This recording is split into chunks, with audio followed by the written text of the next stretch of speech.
Madam Clerk, you, 1, 2, 3, 4. Just please call the roll. Thank you, Mr. Mayor.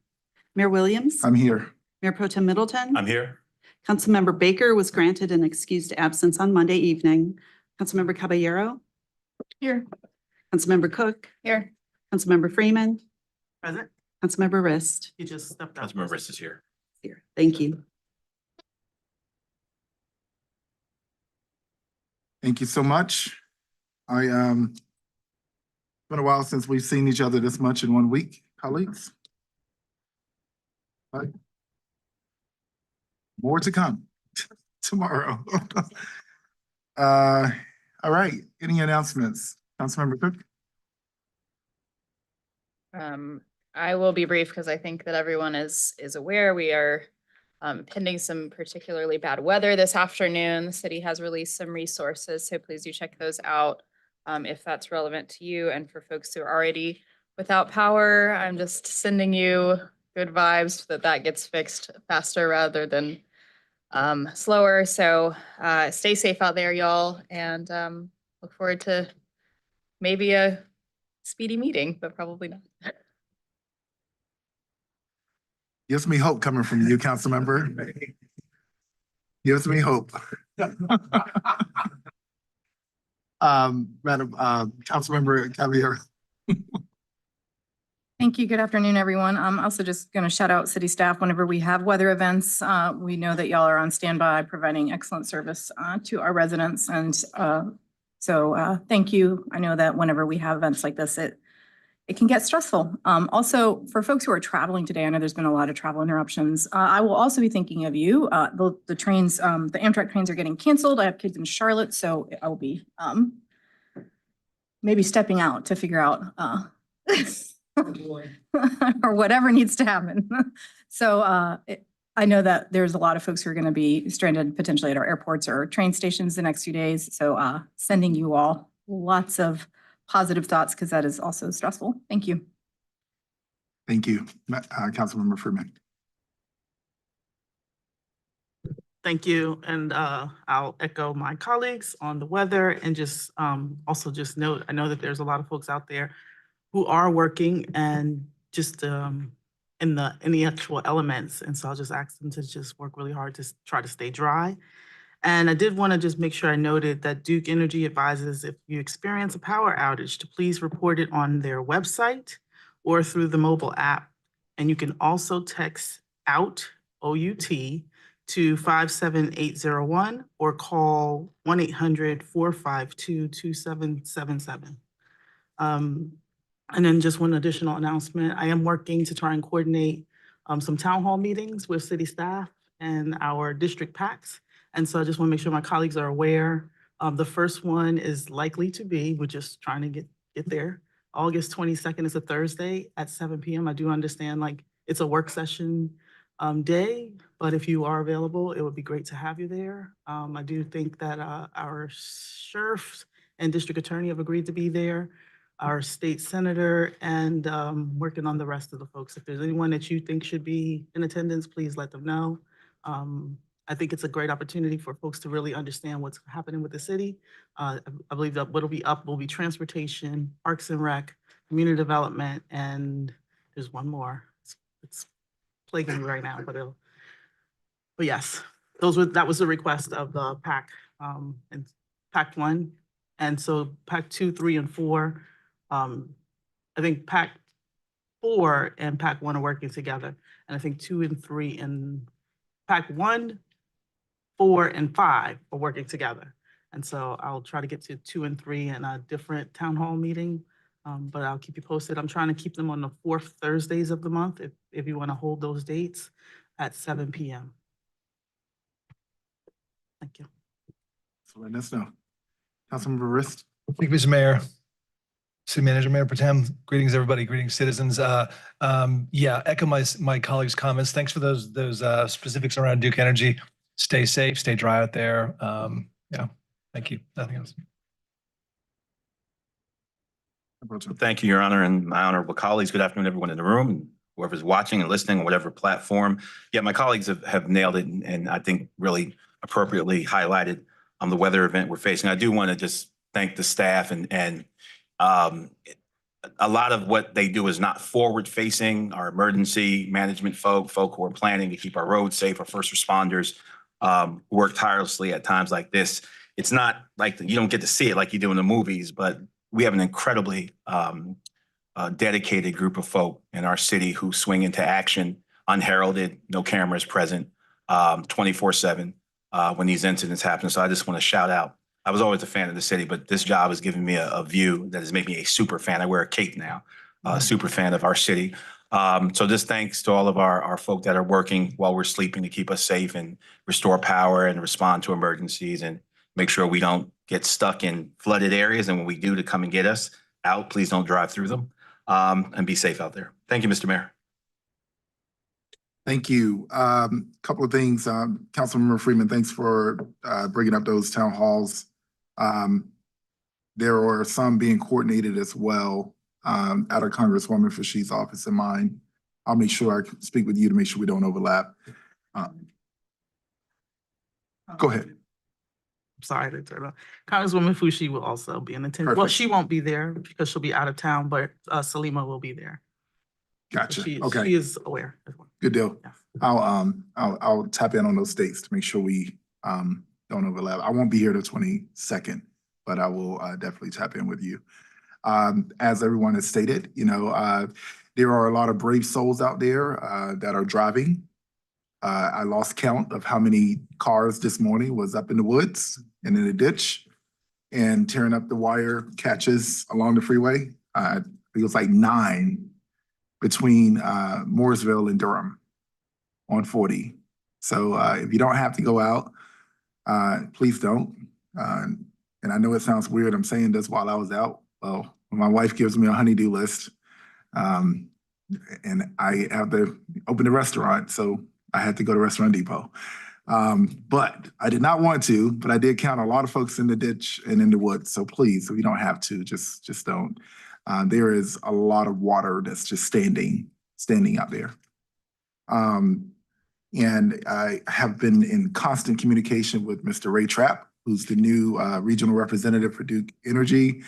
Mr. Trapp and I happen to be personal friends, so we are communicating daily. He's constantly updating me, and that's why I've been posting on socials ahead of time if there's like an outage or something. Between him and now I'm drawing a blank. What's her name? Duke Energy before Ray. Indira Everett, yes. Between the two of them, we have a group chat going on, and they're updating me. So if you follow my socials, I'll be posting, as well as the emergency management services, as well as the city's communications. Speaking of city's communications, there was a post that was placed out there. Director Thompson, I haven't even mentioned this, I forgot, so don't freak out over there.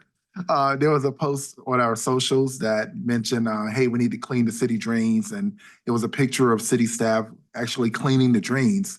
That post did not indicate that you need to go and clean the city drains. We got that part. If you have drains on your personal property, please just, if you can, just so you won't flood out. That's what the post was talking about. I received quite a few messages from a group. It was a group. And they were saying, why does the city want us to go out and cleanse? Like, that's not what the city was saying. That was a misinterpretation. So I just wanted to state that. And I did tell them, tune in to the city council work session, because I would mention that. No one is asking you to go out and do that. Thank you. Right, and I will send that correspondence to you, Director Thompson. I believe that was it. Let's get to it. Let's get to this consent agenda today. First priority items, City Manager, Madam Manager. Good afternoon, Mr. Mayor, Mr. Mayor Pro Tem, members of the Durham City Council. I have a couple of priority items for your consideration this afternoon. Agenda item number 7, which is an update on the redevelopment of 505 West Chapel Hill Street. A presentation will be made during the August 8th, 2024 City Council work session today. The presentation was revised to reflect an updated financial model. Agenda item number 19, Citizens Matter, Quincy Hokut. Additional information from Quincy Hokut has been attached. That is all I have for you this afternoon. Thank you. Thank you. I'll entertain a motion to accept the manager's priority items. So moved. Second. Been moved and properly seconded. Please show by sign of hands. Motion passes 6-0. Thank you. All right, Madam Attorney. I do not have any priority items today, Mr. Mayor. Thank you. Thank you. I'm working on my anxiety and not holding my breath when you say you have one. So, thank you, Madam Clerk. Thank you, Mr. Mayor. The city clerk's office is the same. We don't have any priority items today. All right, thank you. Thought I did. No.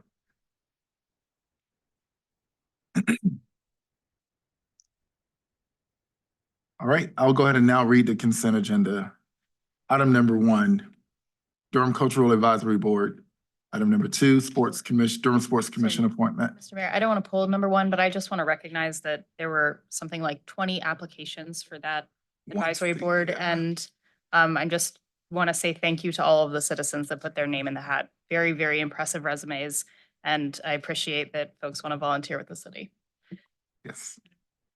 And if I could just offer another comment, I do want to just note that I went with the recommended person from the Cultural Affairs Board, but there are 3 white women, and there is no API representation, and so I do want to make sure that we try to pick that up. Okay, yes. Sorry, just really quick, I'm the liaison to the Cultural Affairs Board, and there are 3 or 4 more coming because they just met, I think, in July, and are very, very thoughtful and intentional about demographics, skill sets, lens that people are coming with. And so I do want to shout them out because I have, and I think Mayor Pro Tem as a liaison has seen how thoughtful they are about because as you see, it's like Planning Commission. There's so many folks who want to serve on this commission, which is great. But I do want to shout out all of the folks there because they have a really good process that is equity focused, and we should be getting several more recommendations because they've took up their recommendations in July, I think, for 3 more positions. Sounds good. And I, colleagues, just to let you know, I've been trying to be very intentional. If you've been getting messages from me, giving you a name, that's probably because it's who the organization recommended. They pretty much done the vetting. And I believe on this one, I can't remember if I clicked the right name or not. So Madam Clerk, if I did not, could you change it to the recommended? This is Cultural Advisory. Well, it was the one that had like 20-something names for 1 seat. Yeah, so just whatever it is, just place it on the recommended person from them. All right, thank you. I guess that was the first time we unofficially pulled something without pulling it. We just had a full out discussion.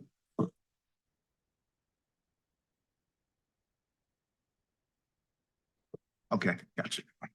So starting over from the top, the Durham Cultural Advisory Board appointment. Number 2, Durham Sports Commission appointment. Number 3, Durham Bicycle and Pedestrian Advisory Commission appointment. Number 4, Boards, Committees, Commissions, and Task Force Fiscal Year 2023-2024 Annual Attendance Reports. I want to pull that item. Write that for me. Number 4, agreement. Number 5, 2025 City Council meeting schedule. I'm gonna pull that. Yep, all right, everybody. Number 6, resolution approval of a multifamily housing facility to be known as 500 East Main Street and the financing thereof with multifamily housing revenue bonds and an aggregate amount not to exceed 29 million.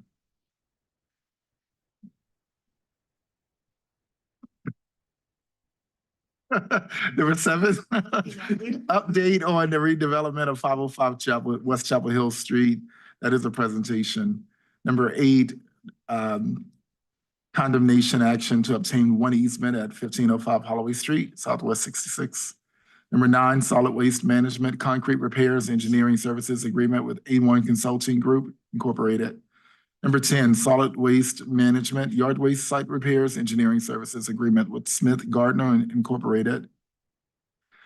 Number 11, First Amendment to contract between the City of Durham and Cranium Holding Incorporated. Number 12, resolution accepting the Build It Forward grant from the United States Tennis Association, Southern, for the repair of tennis courts at Southern Boundaries Park. Not going to pull that, just want to say this organization has been putting in work. NCCU will be getting new courts. We've been repairing a lot of other courts around the city. They are putting out a lot of grants and just really appreciative of it. You're here. Good stuff.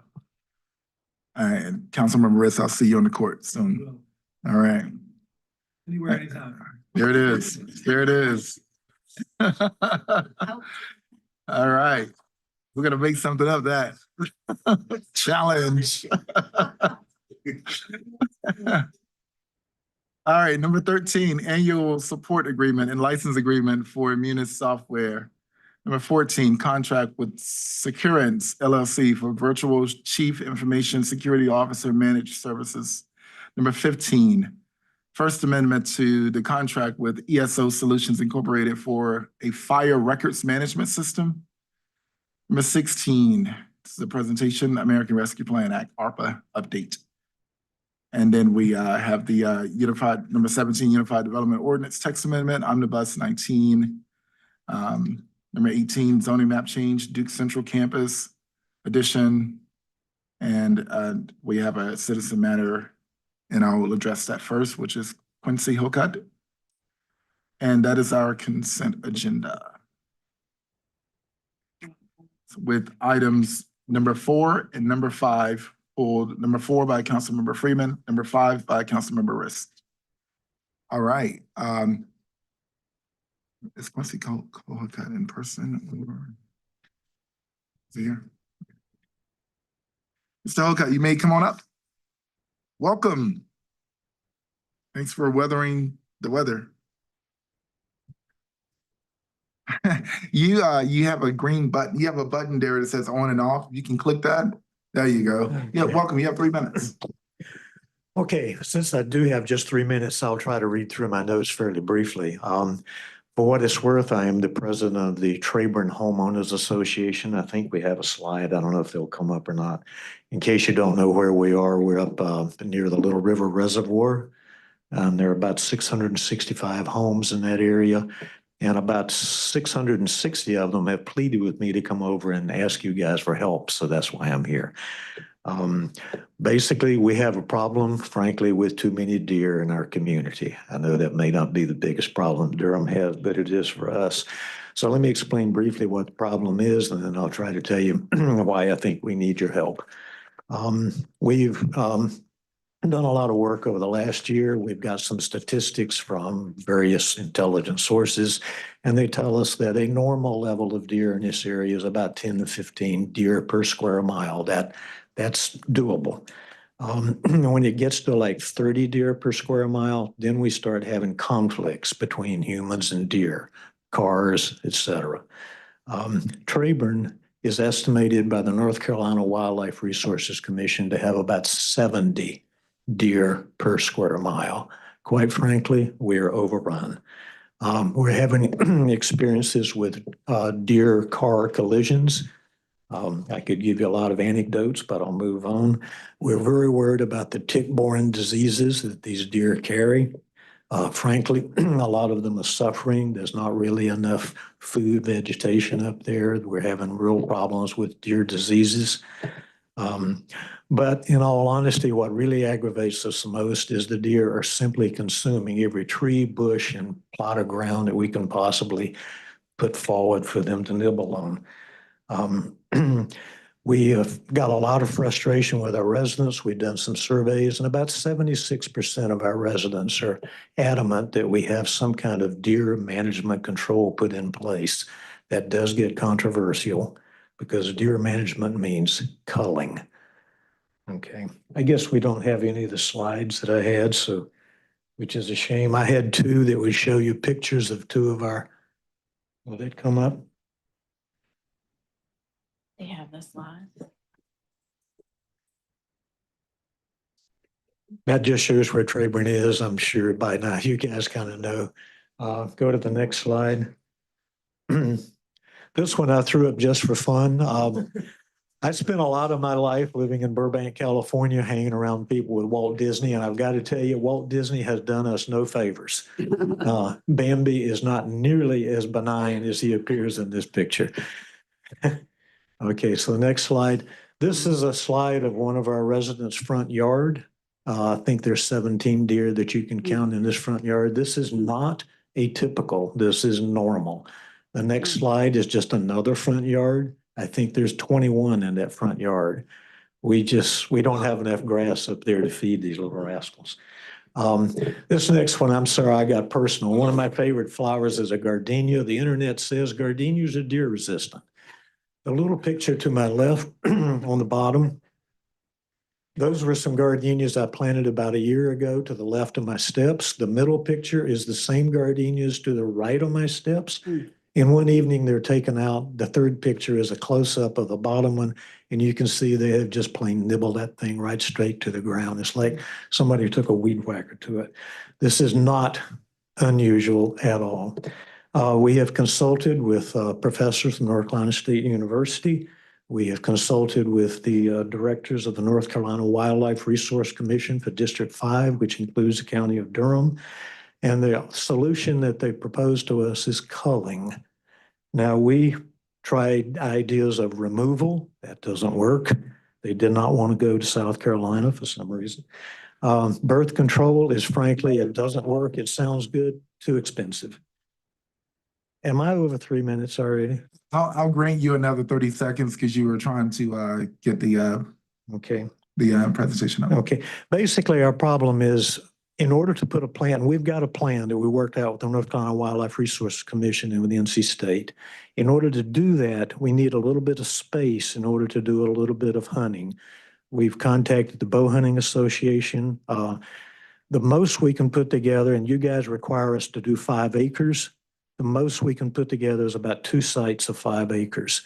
On those 5 acres, you require us by Durham City law to not release an arrow within 250 feet of a home. We simply cannot meet that requirement. We just cannot. Some of our lots are 1 acre, but our houses are in the middle. We don't have 250 feet. If we can't get a variance to either the acreage or the releasing of the bows or the arrows, we cannot do a culling, and this will continue to get worse. This gets worse by the year. So what we wanted to ask you was to work with us to come up with a plan, and we'll try to meet any requirement you have.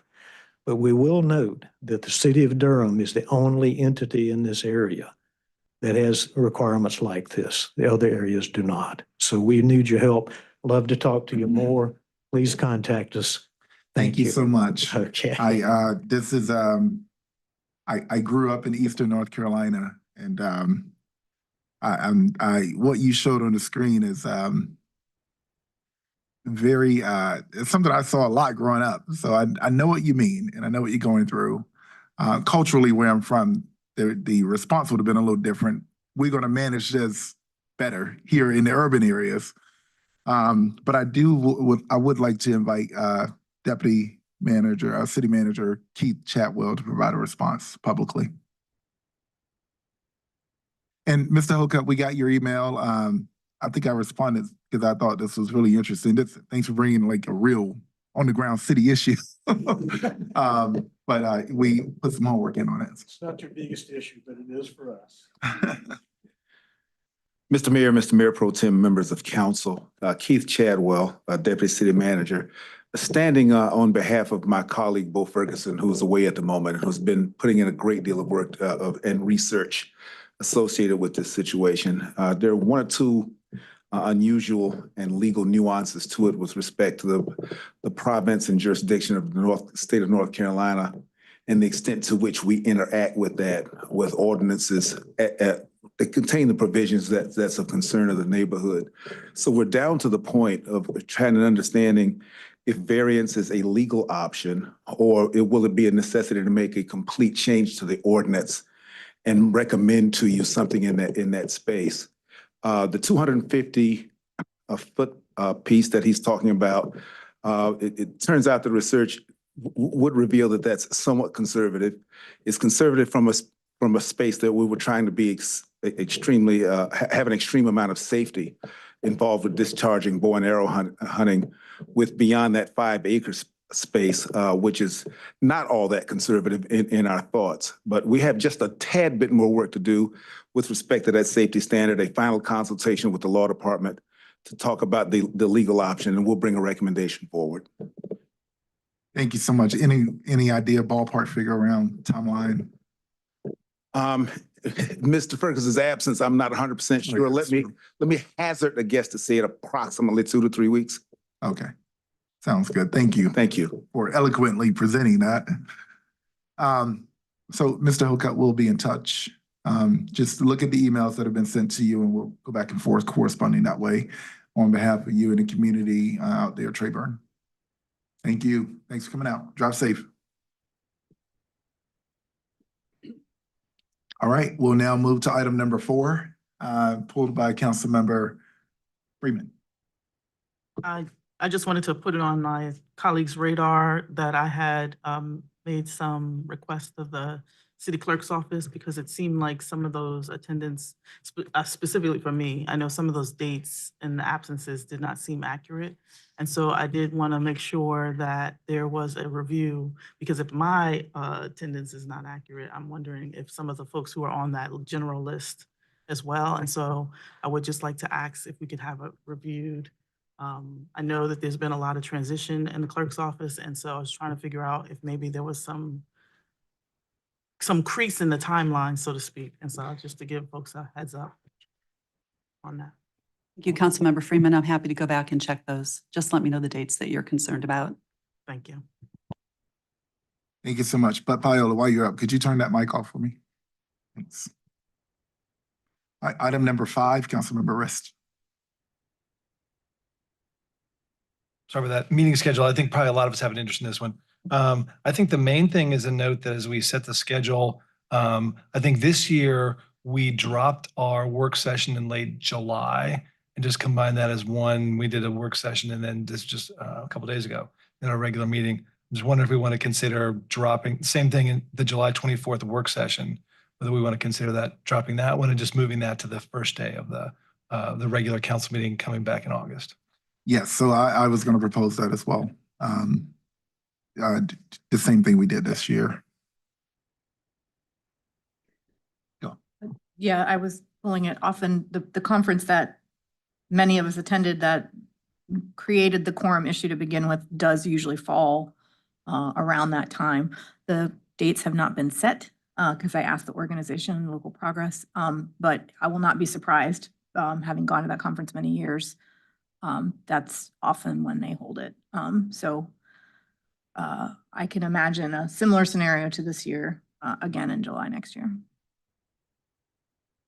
I mean, I don't think there's a difference in doing it now versus doing it later. And my only request is that because several of us have other jobs, it's a little bit difficult that far in advance.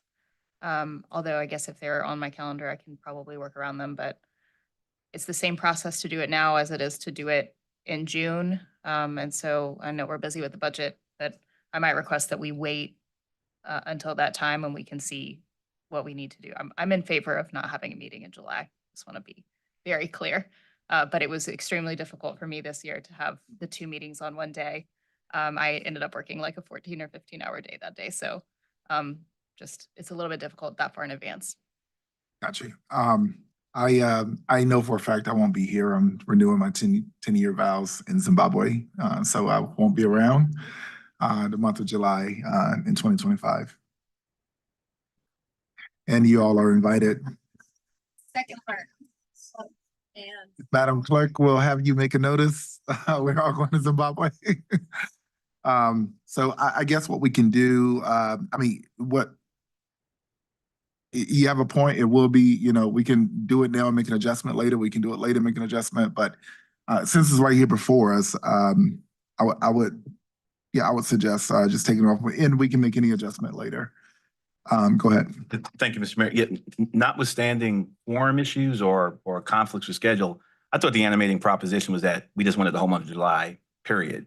you know, whatever, regardless of what's going on, just to make the month complete. Yeah, So felt good. yeah, so I just want to remind us that was what the issue was. So for what it's worth. Thank you. Madam Chairman. And thank you. I don't mind the month of July. What I will say is the full day is tough if you're working full time. Yeah. Would we not need to set a date in order to move it? We just say that we want the month of July and we don't have a date certain for that work session, we would have to set a date, right? Yeah, so, which is fine. And I think if we just note that potentially we need to revisit it a couple months before, I'm fine to do that now. Let me go back and look at this item.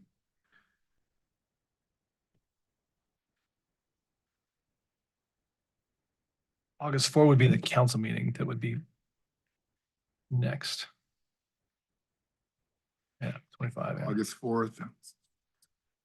So July 24th would be the date that we would Yeah. changing. So we would need to look at August 1st, 2nd, or 3rd for that work session. And that's the weekend? So August, so we 1st. would do July 31st. Yeah. Okay. That's just one day. So this is a work session. So Madam Clerk, you hear this discussion. Oh, never mind. Madam Manager, you hear this discussion. Could we just propose moving this July 24th meeting to July 31st? And that without And helping with your actually, trip? yeah, I'll just come back by that time. Run out. I mean, it's I want to be jet lagged regardless. It's a 19-hour flight. So, but I will say, at least it gives us, it still gives you pretty much a month. Can we just move this item to GBA instead of consent so that we can get this resolved? Also, Mr. Mayor, I think you should probably talk to your wife before. Sorry. She's probably watching right now. Yeah, I'm like, Okay. knowing your wife, she probably has an opinion. Yeah, exactly. She's providing a comment right now. That would So be we'll mine. put it on GBA and I'll work with staff to bring us something back. How about that? All right. Because the attorney's over there looking some type of way. I see the look. That conflicts with our annual conference, the municipal attorney's annual conference, but we will make sure you have a lawyer here when we get to that date. I hate to do that to y'all. We'll figure it out. We're gonna put it on GBA. We're gonna figure it out. See, I should have went to law school. I can read the lawyer face. All right.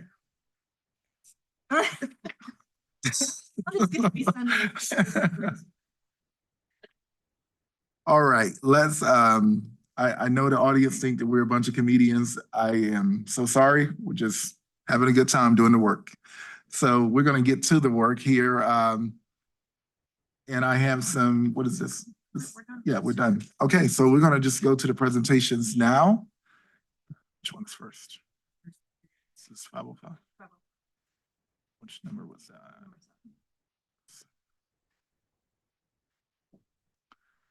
All right.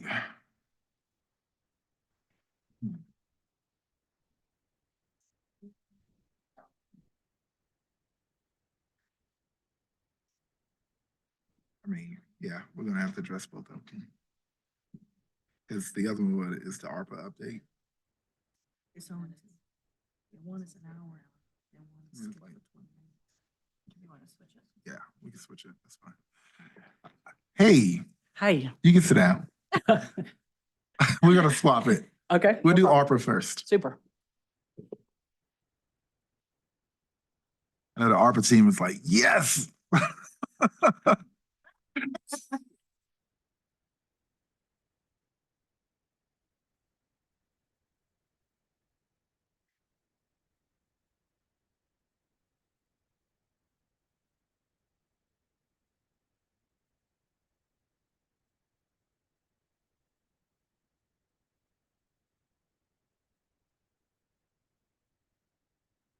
Welcome, Madam Deputy City Attorney Bertha Johnson Winbush. City manager, deputy city. Deputy City Manager. What did I say?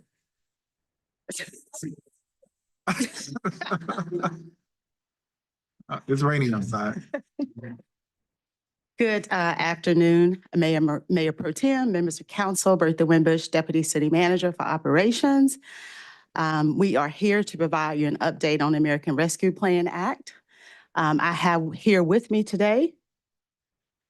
You clicking for me here? Okay. I have with me here today the team. I want to remind you all that, when we realized that we were going to receive this $51 million in federal funds, there was no department ready to take on this work.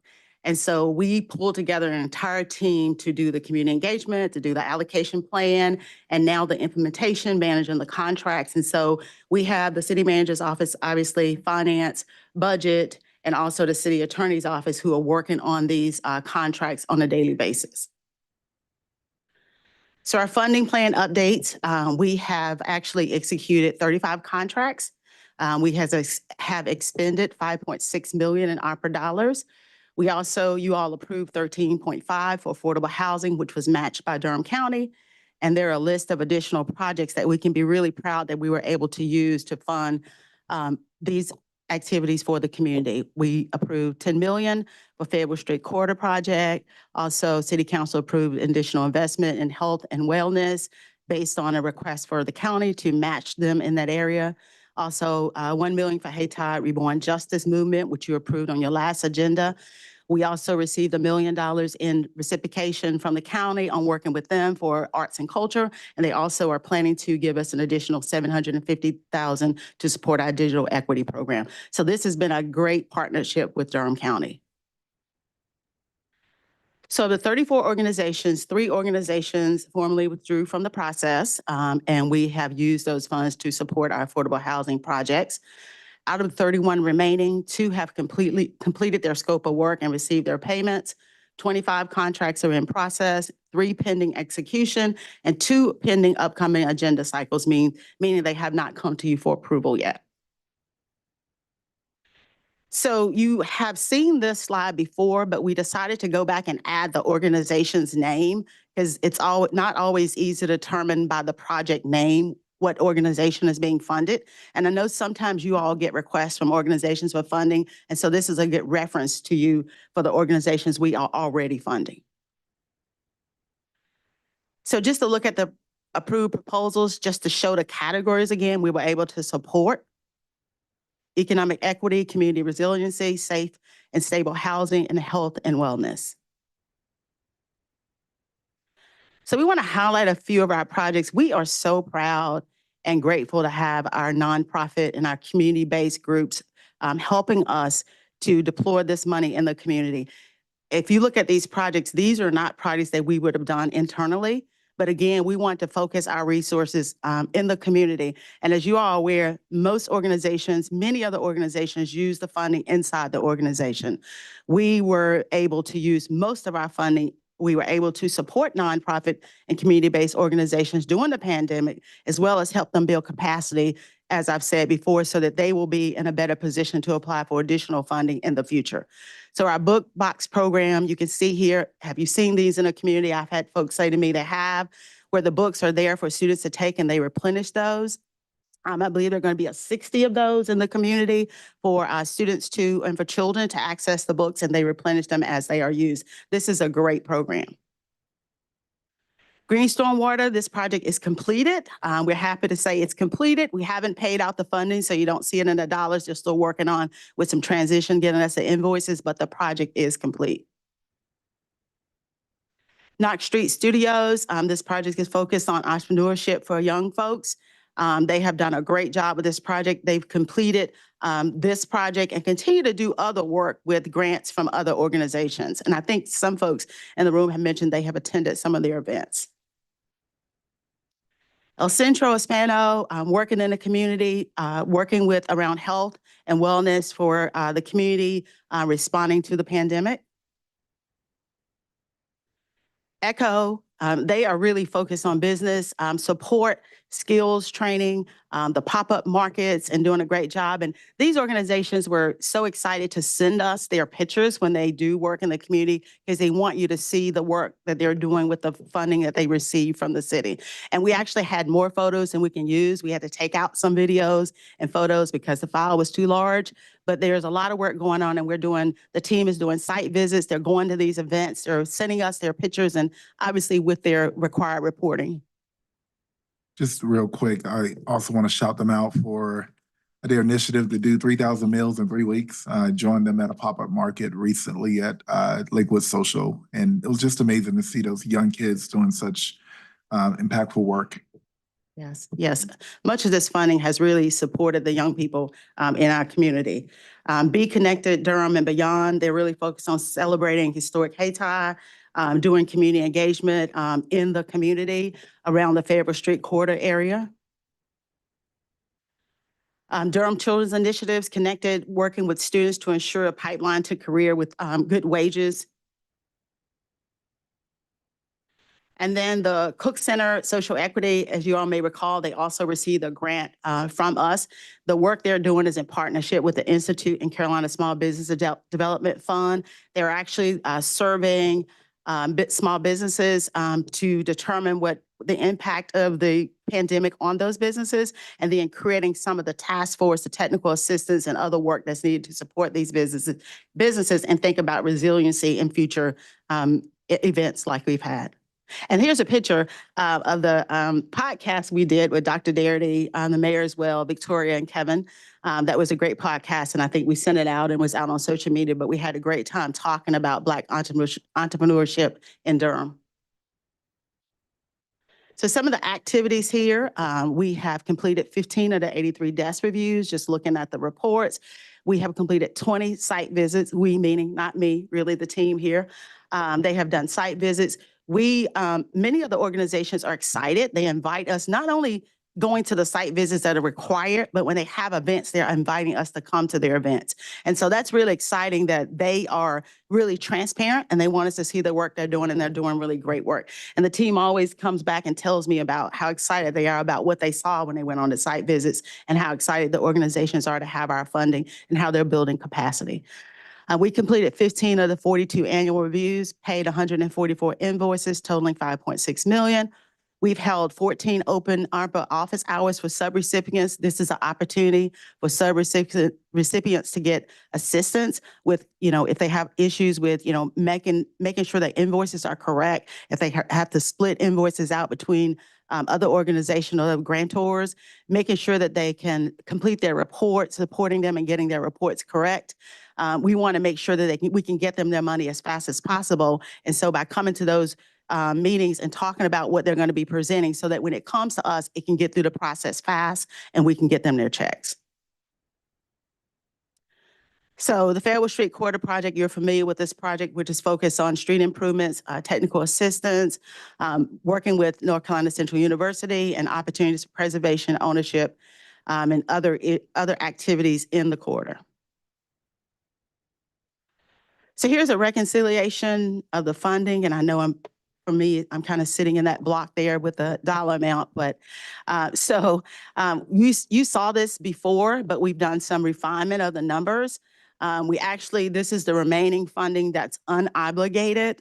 And so the U.S. Treasury is recommending that any funding that you have unobligated, that you focus it on housing-related activities. We have received, obviously, you all have received requests for funding from many organizations. What we propose using this funding for is to provide relief to Durham Housing Authority residents with their balances that accrue during the COVID era. So many of those residents have payment plans. In addition to paying their monthly rent, they have to make the payments on those payment plans. We like to apply this, and we would only apply it to the past due rent that accrued during COVID, so that they can redo their payment plans, bring down that payment, so it'll be less likely that they would face issues related to not being able to make that payment plan. We think that this is in line what the U.S. Treasury is recommending. Obviously, this is a decision that has to be made by City Council. We would not want to start another process with this amount of money. Again, the funds have to be obligated by December 31st.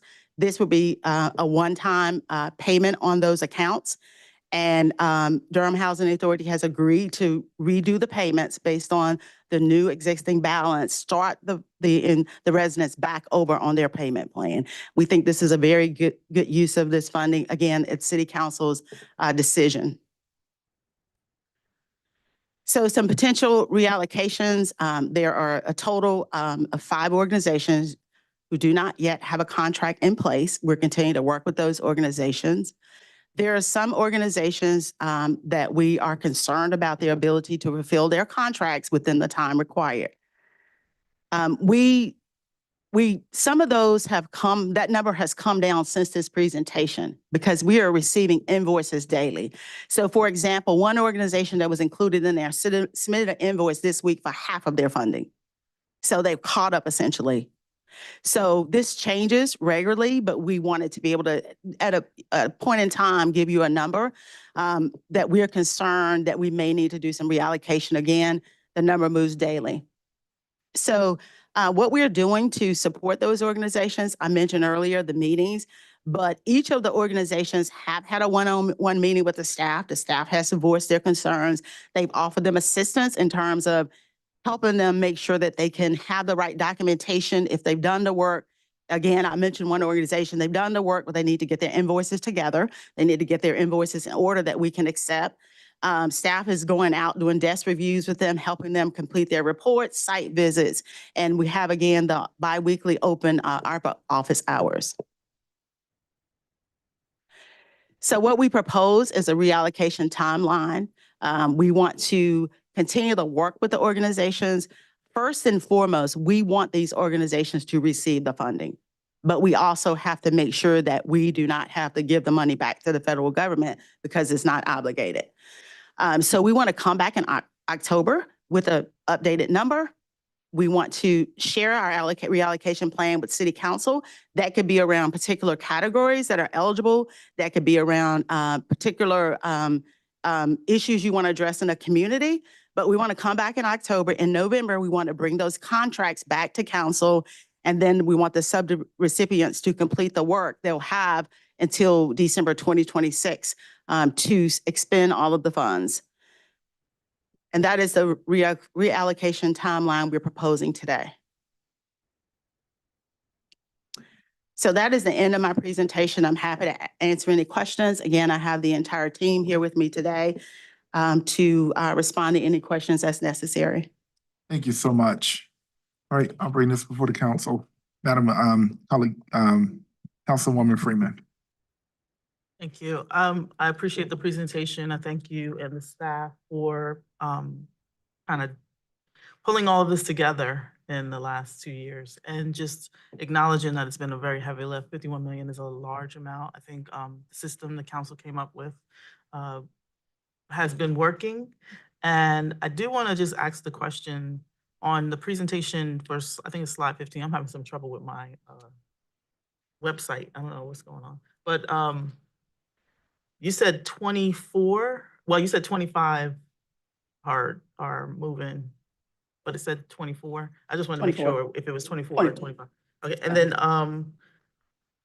and then on, there was another slide, I'm sorry, different slide. The 14 open ARPA office hours seems really low because I know I've been in at least 4 of the office hours conversations, and I know I didn't just miss 10.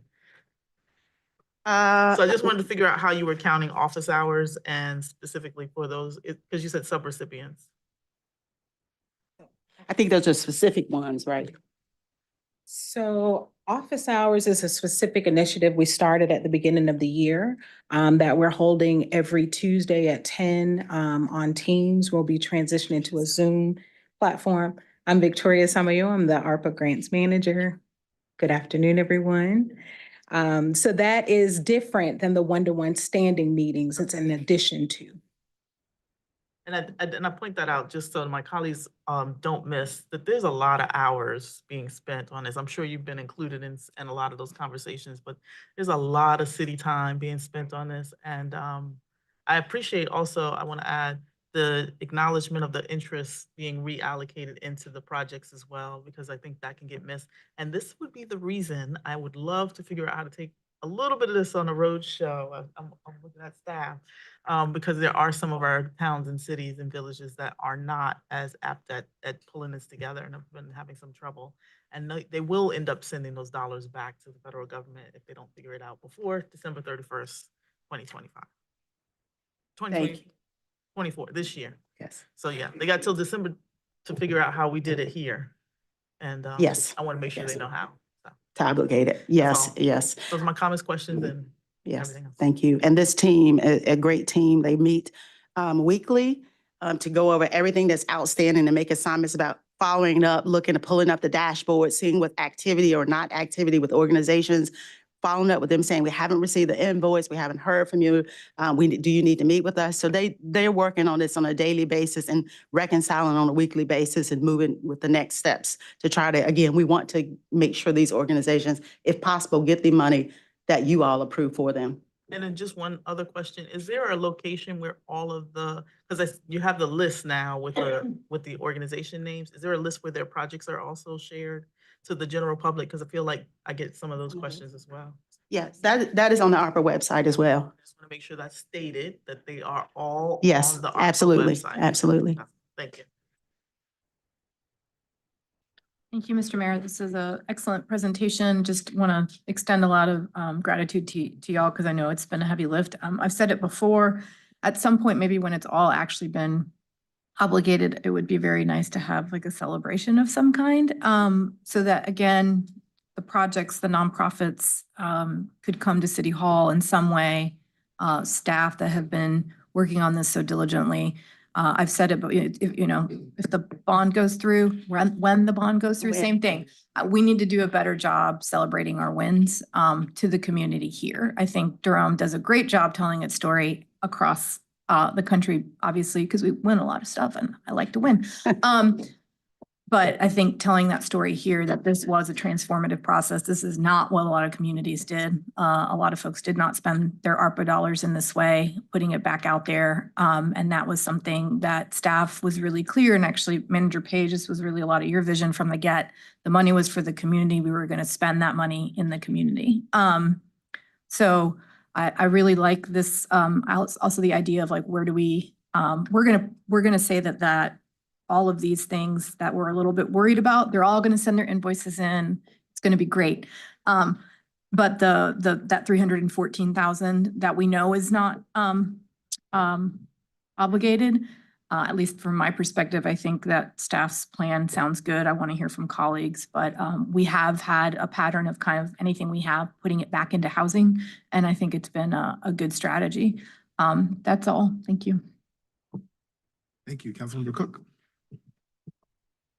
Yes, just gonna echo my colleagues. I'm looking at all of these numbers of all the activities that y'all have done, the hours that y'all spent, and it's just super impressive. It's a lot of money to move, and I know that y'all didn't have there wasn't like a ton of warning when we got it, so that's awesome. And it's a cool place to come in sort of at the end of this, as y'all have already like made the decisions on where it's going and sort of had these relationships with all of these organizations in the community. But I just want to extend my thanks as well. I actually, could you go back to the slide that talked about the activities completed and related performance measures? I would love to just like have a better understanding of what those entailed. Because you talked about desk reviews as opposed to site visits and annual reviews. And I was wondering if you just talk a little bit more in detail about the three of those and what that actually looks like in practice. I'll have Victoria do that since she's actually managing those activities. Can't get the clicker to click back. But when we do desk reviews, it's actually looking at the contractual agreements and obligations versus the scope of work and what needs to happen. We go through that, some depending on the risk assignment level that came out of our city policy of where organizations are. We may go every quarter to look back at those, but we keep those at the forefront.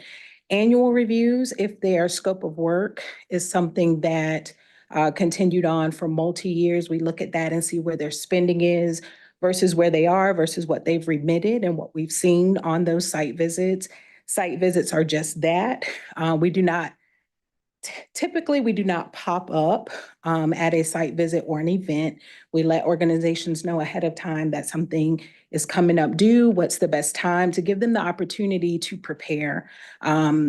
We put a lot of emphasis in the ARPA team on preparation and being ready to respond. So we don't like to just support with a visit. The office hours are standing. All organizations that have a contract in place have that invitation, and they are welcome to come in for as long as they'd like to in that office hour space. If they are finding that it's something more technical, then they can set a one-to-one appointment with us, or some organizations do have a standing time that they will do that with the team. Well, so specifically for the desk reviews, it was 15 out of 83. How did we get that 83 number? So that comes from that risk assignment level. Also from the risk assignment, just like the site If visit. a contract will have one, then that would increase our number. If they have two, That was would increase. pre-prescribed in terms of, and so a lot of these desk reviews are going to be happening over the next 2 years. That's why that number is so large. Same with the site visits and annual reviews as well. Gotcha. And as more contracts go through, then that number may change Right. based on what those contracts would require. Okay, gotcha. And then my next question might be, I'm not sure who wants to answer that, but my next question is a little bit more in detail about the city recommendation for the one-time payments on the payment plans. I Can you will just turn it tell back me- over to DCM Wimbush. Cool. Yes, thank Could you, you just Victoria. tell me like what that looks like? Is this a group of folks that we already have identified? Will folks need to apply? Like what do y'all envision that looking like? We already have the list, which is how we came up with the number, which is around 305,000. We have the list. We had to get the list because we have to make sure that the past due balances occurred during the COVID period. So we had to document that. So we have all of those accounts. We have what the past due balances are from the eligibility debt beginning date to date. We wanted to do that again because we want to make sure that folks can have a lower payment plan if possible. And some of the residents have not entered into an agreement because of the amount, you know, if you can't pay that amount. Yes. Madam Manager. Yeah. Thank you, Mr. Mayor. I was just also going to say, during the throes of COVID, while there was federal funding for rental assistance, and our community development department, in some of our prioritization, did prioritize 30% or below area median income for folks to get assistance. Some of our residents still were not able to receive assistance during that time. You're probably aware of that. So we really do want to prioritize our residents, the lowest levels of income when we have one-time funding like this. So it's going to be that 30. We're looking at that 30 AMI cap. Yes, yes. And you said you've already identified the folks, and some of them are already on payment plans, but some of them had not been on payment plans. That is due to- correct. Due to a large debt. That is correct. I agree with my colleague. I think that's an awesome thing. I mean, as the manager has stated, I'm intimately aware of how rental assistance went during the pandemic, and yeah, I know a lot of people, and there's a lot of concern specifically around, I think, folks living at subsidized housing that the payments sort of just haven't really gotten back off the ground. And what I run into talking to people is exactly what you're saying, which is that they look at their past due balance and they think, how can I ever even make a dent? And so I think that this is a great idea, because it not only is like helpful to the community, but I think it also is empowering to folks to be able to get back on a plan to make those payments. Folks want to pay their rent almost always. And so I love the idea of giving that leg up. So thank you for that recommendation. I think that's a smart way of doing what the Treasury suggested, but in a way that works for Durham. So Thank you. Thank you, Mr. Mayor. First of all, thank you so much, Ms. Winbush, for the presentation and the great work you've done. Your team has kind of turned this on a dime, and this is before I was on the council, but I understand the amount of work you put in, so appreciate that. Also want to give a shout out, this is at a time, if y'all remember, this is like the depths of COVID, right? Unemployment was like 25% plus. Small businesses are struggling. So the federal government engaged in a massive stimulus to get keep people in their houses, get businesses back going. So this is a major federal stimulus has had ongoing impact in Durham. So I think we got to give a shout out to the feds. We often criticize them for what they're not doing. This was a major stimulus that made a big difference. The second thing is I do want to sort of echo what my colleagues have said. I am this council's representative to the Durham Housing Authority Board. I think Mr. Scott is in the back, maybe. Yeah.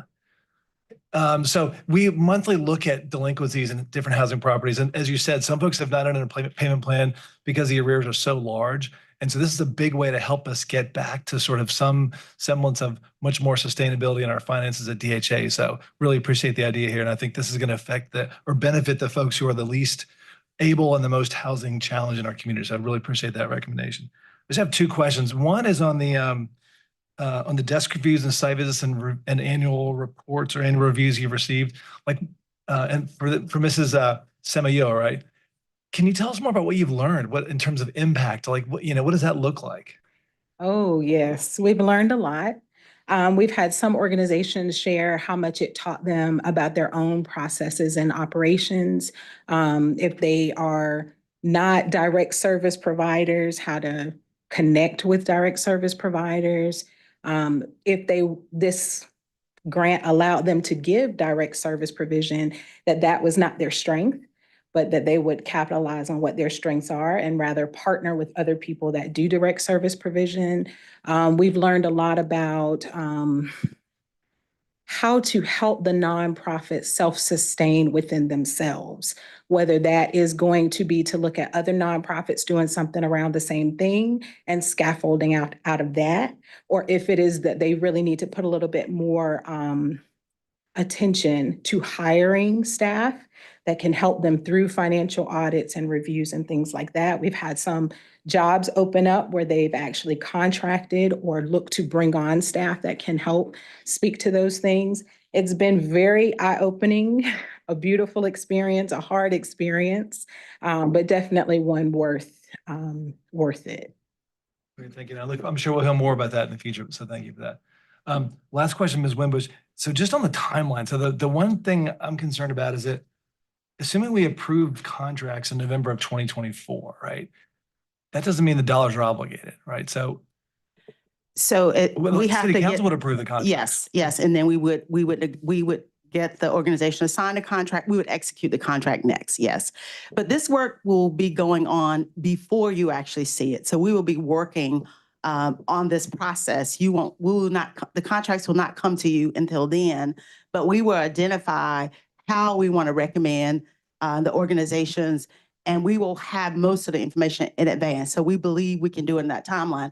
The problem is we want to give organizations who have been awarded funding the most opportunity to use those funds because the funds must be obligated. They will have been obligated by December, but then they have until 2026 to spend the funds. Sure. So it puts you in a tough situation where organization will say, actually, I have until December 2026 to spend the money. And we're like, well, based on your progress. So it's kind of a negotiation there where we may be able to retract some of the funding, but not all the funding. It's just a tough situation when you've given them till December 2026, but they're not making progress to have that conversation.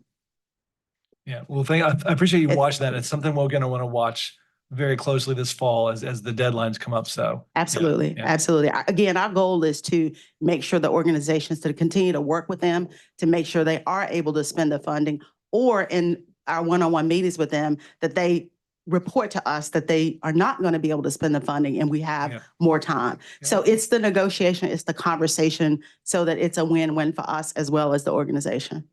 And so the ones that would be contracts approved in November 2024 by the council, those won't be a surprise. Those will be organizations we've been working with, so they know that when they get that approval, they need to execute those before they're the council. Absolutely. Absolutely. Thank you, Mr. Mayor, and thank you, colleagues, for some great questions. Madam Deputy, thank you so much for a person's job that the staff has done with all of this money.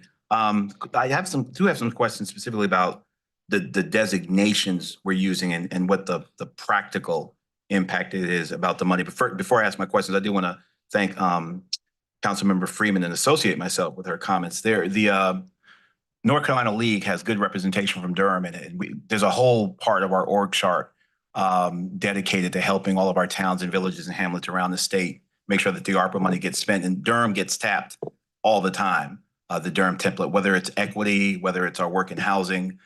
So I want to assure her that any ingenuity coming out of Durham will certainly be communicated around the state via the league, and we're paying people actually to make sure that ARPA money is spent around the state effectively. So I want to thank her for leaning in on that. So my question specifically about the money is the contracts that we have concern about, and the one concern, and then ones folk that don't have contracts in place. What is the line between reallocation and that money actually becoming unobligated again? Is there a line that you can cross where that money that we're deeming for reallocation could actually become unobligated? Yes, if we terminate the contract. Or amended? Yeah. You can see where I'm going. I guess my question is does reallocation, is that tethered strictly to organizations that are already in the timeline, or could we conceivably be looking at other organizations or revetting others or accepting new applications if those contracts don't come to fruition, and do we have the time for that? We could do any of those. Right. We have not decided. Again, we're hopeful that we'll be able to work this through with those organizations. Again, as we talked about, the funding that will provide to DHA or to the residents of DHA, we would not want to open up a full process because again, we would not have time to do that. We would want to focus in on a specific, maybe one of the categories, or maybe one particular demographic of the community, youth. Right. We could also look at organizations that have already come to us to ask for funding. We have all of their information. We could add funding to organizations that are doing well with their contract. We've had several organizations to ask for additional funding. We could use the money inside our organization because that's always an option to use it internally for work that we're doing that's eligible. So if we were doing something with Parks and Recreation or the Office of Economic and Workforce Development, if we were doing work, we are extending work or building capacity inside the organization. So that has not been decided. Obviously, we would choose a process that matches the funding. So if it's a small amount of funding, we wouldn't want to open up a process. We may want to extend a contract. We may want to use the funding inside. If it's the large amount, we might want to open it up to the community, but focus on a specific category like housing or like youth. So we have not decided. We want to match the process with the funding that's available. Sure. And that's helpful. I guess, and intellectually, I'm trying to look at that $314,793.56 as static. In other words, the delta between that amount and the amount of contracts that we're waiting on, that $6 million plus that $3 million, if in the worst case scenario, that $9 million plus dollars is spoken for, we're gonna definitely, in other words, it won't fall into that 314,000 or you understand what I'm saying? If I'm looking at this 314 as unobligated, and I understand there are some concerns or some more work to be done with the 9 million, that five contracts not yet in place, and the additional contract of concern. And I'm just wondering, is there a firewall that none of that 9 million will augment that 300,000 line, that we have that we're in, the work is done, that we can. We would not have any funds that would be unobligated, that we would not have to use, that we would have to return to the federal government. Yes, I don't want to give them no money back. Right? Yes, Yeah. yes. Get all that money. Yeah. That is all right. All right, that's it. Thank you. Thank you so much. Thanks for the great work. Thank you, Mr. Mayor. Thank you. I just have one request with the timeline. Can we just make sure that we do it on the first round of October meetings and not the second round? Because to your point, there might be some decisions and I think that we're gonna need those extra 2 weeks. Yes, absolutely. So that's the only thing, because any plan moving forward, even if it's internal, it still has to get vetted and whatnot, and we're gonna want that time. So I guess that's Yes. my one request. Okay, because it just says October and I'm like, well, there's 2 cycles in October. Which one? That's all. Thank you. Thank you. Thank you all. Just from my comments, thank you to the staff. You guys have done an amazing job. This has been very complex work.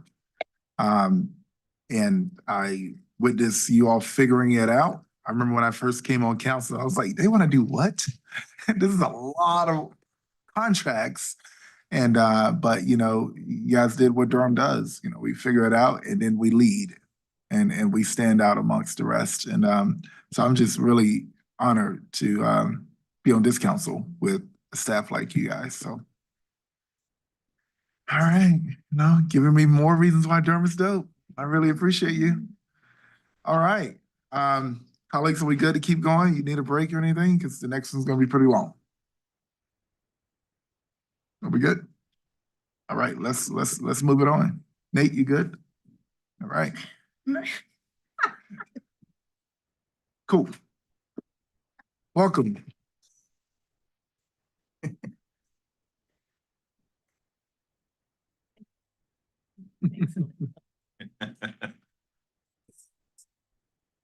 All right, last item. We're gonna be out of here in an hour.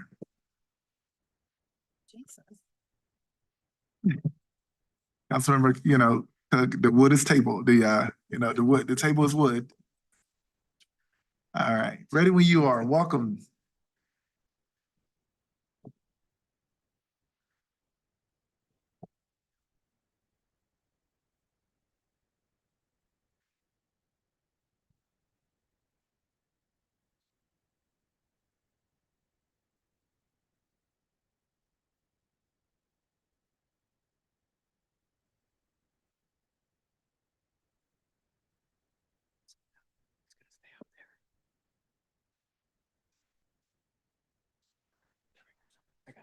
I got it, yep. Let me see if it works. That's a beautiful city. So I'm gonna use the mouse. Mouse over here by me. Put the mouse over here by me and let's do it that way. Okay, is that working? The keyboard's working. Okay, okay, super. Thank you. Appreciate it. Okay.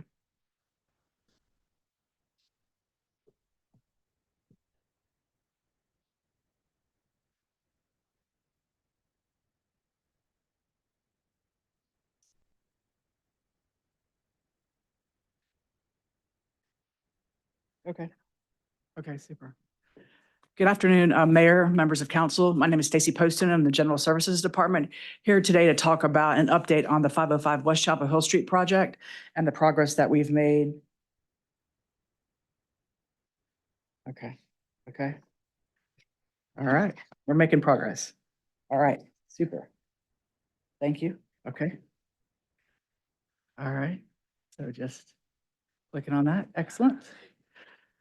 Okay, so here today to talk to you about where we are at. We were last before council in November, asking for seeking concurrence on the draft RFP and the 6 priority goals. Council approved that. From that period of time, we issued an RFP. We have had developer interviews. We have had lots of Q&A with the development firms, and we're here today to recommend moving and advancing into negotiations with the People's Corporation. I want to say today that the People's Corporation is here. Donahue Peoples is here, as well as some other members of the team, Samet Construction, HKS Architects, Surface 678, Thomas and Hutton, and Minch Likens Engineering. So we have a number of developers from the People's Corporation here to answer questions should those arise and we can't answer them ourselves. Additionally, I wanted to note that we've had a number of city department staff who are experts in their area of discipline participate in the evaluation of this, answer questions, be supportive to the General Services Department as we've led this process. So Regional and Community Development, always great help. Tim Flora and the Finance Department, Bo Dobrinsky and the Planning Department and Sean Egan in the Transportation Department have all been intimately involved in this activities, as well as Kim and her team and the Attorney's Office. I should have put them up there. Apologies for that. So as I mentioned, the RFP was released back in November after council concurrence. Responses came in March. The evaluation committee spent some time with the proposals. They are significant and detailed proposals, both in a narrative form and in the financial form. We had developer in-person interviews here in Durham, and then we are at the stage now for council to consider staff's recommendations to advance. So we had 6 development priorities in the RFP that council approved, and I'm just going to sort of run through those as a refresher to us all.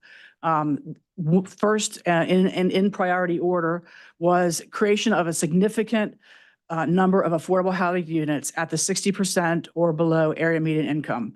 And the intention was to try to make those units perpetually affordable for residents of our community. Additionally, we wanted to pursue preservation of the existing building. And this is where we allowed sort of 2 different solutions, right? A base scenario that included and was a requirement to submit a base scenario that included the preservation of the building. Alternately, in the RFP, developers were also allowed to present an alternate scenario, and some of the proposers did that. And the alternate scenario considered what the site might look like if the building was removed from consideration or was removed from the site. As a third priority goal, we wanted to have a significant component of commercial. It could be office or lab or hotel or retail. The developers, we really wanted to look to them to tell us what they thought could happen in the market and what was feasible, with a floor of 250,000 square feet. Additionally, one of our other goals was to create, a signature development on this 4-acre site, utilizing best practices in urban design, creating an activated street level experience, and really creating a transformative project on this 4-acre site. Next, we had a new goal, which was to really celebrate the cultural heritage of Durham, in particular, the Hayti legacy and the West End and what that means for our community, and to try to elevate that as a part of the programming and activities that were happening and the design of the site and the proposal. And last, we wanted to have revenue generation over the long term, including production of tax revenue as a part of the on-site development. As a reminder, we had also rezoned this parcel. So there is an approved development plan for this parcel.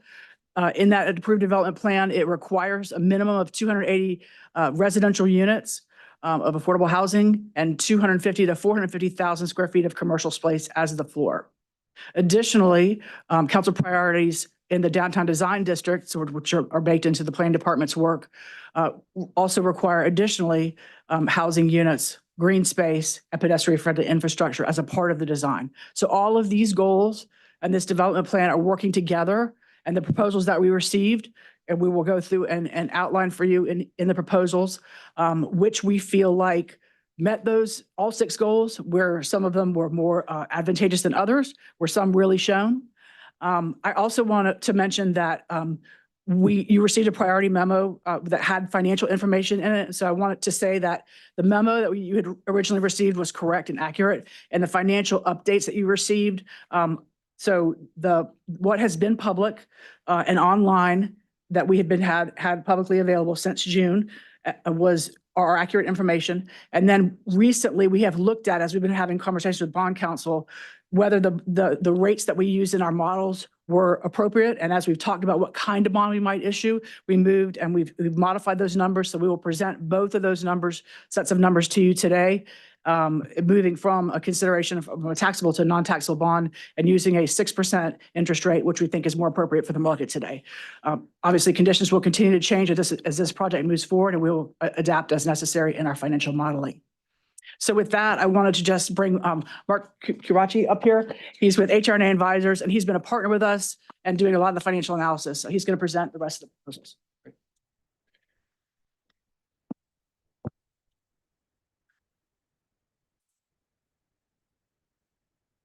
Good afternoon, Mayor Pro Tem, City Manager, Council members. Pleasure to be speaking with you today. So just as a reminder of who responded to these proposals, back in November, we qualified 6 developers to continue on in this process. 3 developers submitted responses with ultimately 5 proposals. Ackridge submitted the base scenario proposal, Conifer submitted both the base and the alternative, and the People's Corporation submitted both the base and the alternative, and we'll be going through all of those today with some detail. First, just to set the stage in terms of the different proposals that were submitted, starting with Ackridge. This was primarily a residential proposal, 225 market residential units, alongside 101 units at 60% AMI or below. In terms of their commercial program, they had 3,000 square feet of retail with no other components of office, lab, or hotel, which were available uses that developers could propose upon as part of their commercial program. In addition, they proposed pop-up retail space as part of their open space activation program, and they set aside art and community spaces as part of the physical layout of their program without specifying specific square footage. We received 2 proposals from Conifer, as I mentioned. There's a base and alternative scenario. Many of the changes are physical in terms of how the site is laid out, but there are small differences in the program, and so you can see 156 units of market residential in the base to 146 in the alternative. A little bit of a differentiation in the affordable program, 81 units at 60% AMI, which would be considered advantageous based on the RFP criteria that we set back in November. And a slight difference in they also provided units at 80 to 100% AMI. And those, the unit counts are slightly different. So not under the 60% threshold, but still rent restricted units that, I think provide additional affordable units to the community. And then in total, about 150,000 square feet of commercial space. Again, small differences between office and retail between the 2 programs, but ultimately 150,000 square feet. And in their proposal, they suggested that the office would be medical office. One of the pieces of information we received in the interviews is that they were not necessarily tied to the medical office program, but there would be, just generally speaking, commercial office available as part of their proposed development program. And then additionally, 13 to 16,000 feet of community space between the 2 alternatives. And then the People's Corporation, total 288 units of market rate housing. About 90% of that is for rent, about 10% of that is for sale, so condominium units within the broader residential program. 92 units at 60% AMI or below, which crosses the highly advantageous threshold that we set in the RFP in November. And then slight changes in their overall commercial program. In their base program, it comes out at about 255,000 square feet of commercial space. In their alternative program, it rounds out to be just about 250,000, but meeting the 250,000 square foot threshold. One of the main differences is in the base proposal where they maintain the Milton Small building, they propose a hotel as part of that rehabilitation. In their alternative, when they remove the building, the foundational proposal that they submitted has a community center / museum as one of the critical components of their program. There's some variation there. We'll talk about that as we go along. Okay, there we go. So I'm not going to go into too much detail here, but this is the scoring that the evaluation committee settled on. The dark green HA, that's just the highly advantageous. Lighter green A is advantageous, and then the gray not advantageous is NA. And then in the 2 boxes, they're not applicable where the historic preservation was not relevant to the proposal. As we go through the descriptions of each of these submissions, we can sort of talk about why each of these were scored the way that they were, but ultimately these are recommendations that were affirmed by the evaluation committee back in June. And so as we go into each proposal, before I want to use this as sort of a template for how we go through this conversation. So as Stacy mentioned, these were the terms, and they were accurate when they were posted back in July. In further consultation with city finance, we've made some adjustments in terms of how we've calculated some of these. And so for each, you'll see what's been posted publicly, and then the refinements that have been made. As I walk through each of these terms, we're going to talk about some of the changes that have been made so everyone's on the same page about what the changes have been. But before I even do that, I want to go through and talk about, we have 3 developers, they all propose different financial terms, and there are different types of terms. And so I just want to set a level ground here on what we're talking about. There have been, some of the developers propose an upfront payment, which is part of the transfer of land. So in these scenarios, you would have the land being eventually owned by the developer. The city would sell the land to the developer and they would own it outright. For ongoing rent payments, we had Conifer suggest that the city would continue to own the land, but then lease improvements to the developer. And in that sense, there'd be a ground lease scenario where ground rent payments would come back to the city over time. So in this case, it's not relevant to Ackridge because they did not have a ground lease structure. In some cases, we have direct subsidies, cash subsidies to developers to support development. We'll talk about those when they're relevant. Between loan payments to the city and the limited obligation bond payments, here's where we have to sort of address some of the changes that have been made. So previously, we made an assumption, and this was initially in consultation with city finance. We felt at that time that a tax exempt bond at 4% interest was an appropriate way to model the different loan types and offers that we saw across the developers. Each developer proposed different principles, terms, interest rates. So to level set and think about the opportunity cost of the city's money, we wanted to use one normalizing structure to understand how the city benefits or suffers in some way as a result of that structure. And so one of the major changes that we've made in going from that 4% tax exempt bond, we've now moved to a 6% taxable bond. And so this is in part, again, to sort of align with typical precedents and also to align with some of the baseline expectations of the local government commission in terms of their best practices in cities issuing debt. Another important change is that we modeled this initially as an amortizing loan. So interest paid back first and the principal increases over time. One of the changes that the local government commission asked us to make was to align this with their best practices, which would be level principal repayment. So there are higher payments up front as the interest comes down, as the principal declines, those payments decrease over time. So effectively, the city would minimize their risk in this way with more payment taking place up front. There's a capital event proceeds line, which will only be relevant to the People's Corporation. So I'll talk about that when we get there. And then we have a line for gross tax revenue. And this is specifically property tax, real property tax, personal property tax, and sales tax, which we've had slight adjustments to with some of the adjustments to the property tax millage that has been applied. So we'll talk a little bit about that. And then finally, you see gross cash value. This is purely dollars and cents coming in and out based on our projections. And then the net present value is the value to the city over time, valuing present money over future money. We're generally discounting this at 6.5% over 20 years, with one modification that we'll talk about as we get to People's, one that's very specific to them. So now that we've gotten all the technical stuff out of the way, let's go into the actual terms from Ackridge. So an upfront payment of $4.5 million, no ongoing rent, no subsidies. They offered a $6.3 million loan paid back over 20 years at 1% interest only. And so because they're only paying 1% back, the city is then obligated to close the gap between the 1% and the 6% to bondholders, as well as the debt capacity. So that would require that the city pay more than they receive back as part of the loan. So that's ultimately. So that's the 10.3 payments, right? Right. That's the payments that the city has to issue out. On the limited obligation bond. Right. Which is not, it's a 6% not tax exempt. So yes, exactly. Yes. And then overall about $11 million in gross tax revenue. Overall gross tax participation, gross cash value participation is 13 million with a net present value of 6.5. Okay. So now that we've gone through all this, as we go through the individual offers from the developers, I think this will go much quicker.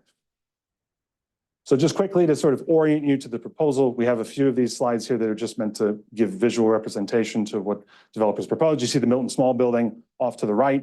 That is one of their affordable housing developments. They have two of them on their campus comprising the 101 total affordable housing units, and then the market rate residential building. In the center, you can see their open space layout, some of the pop-up retail that they discussed, as well as some of the overall programming to activate the space. Quickly to walk through strengths and weaknesses and risks of each of these proposals, starting with Ackridge. Compared Ackridge to the other developers, smaller financial expectations upfront from the city.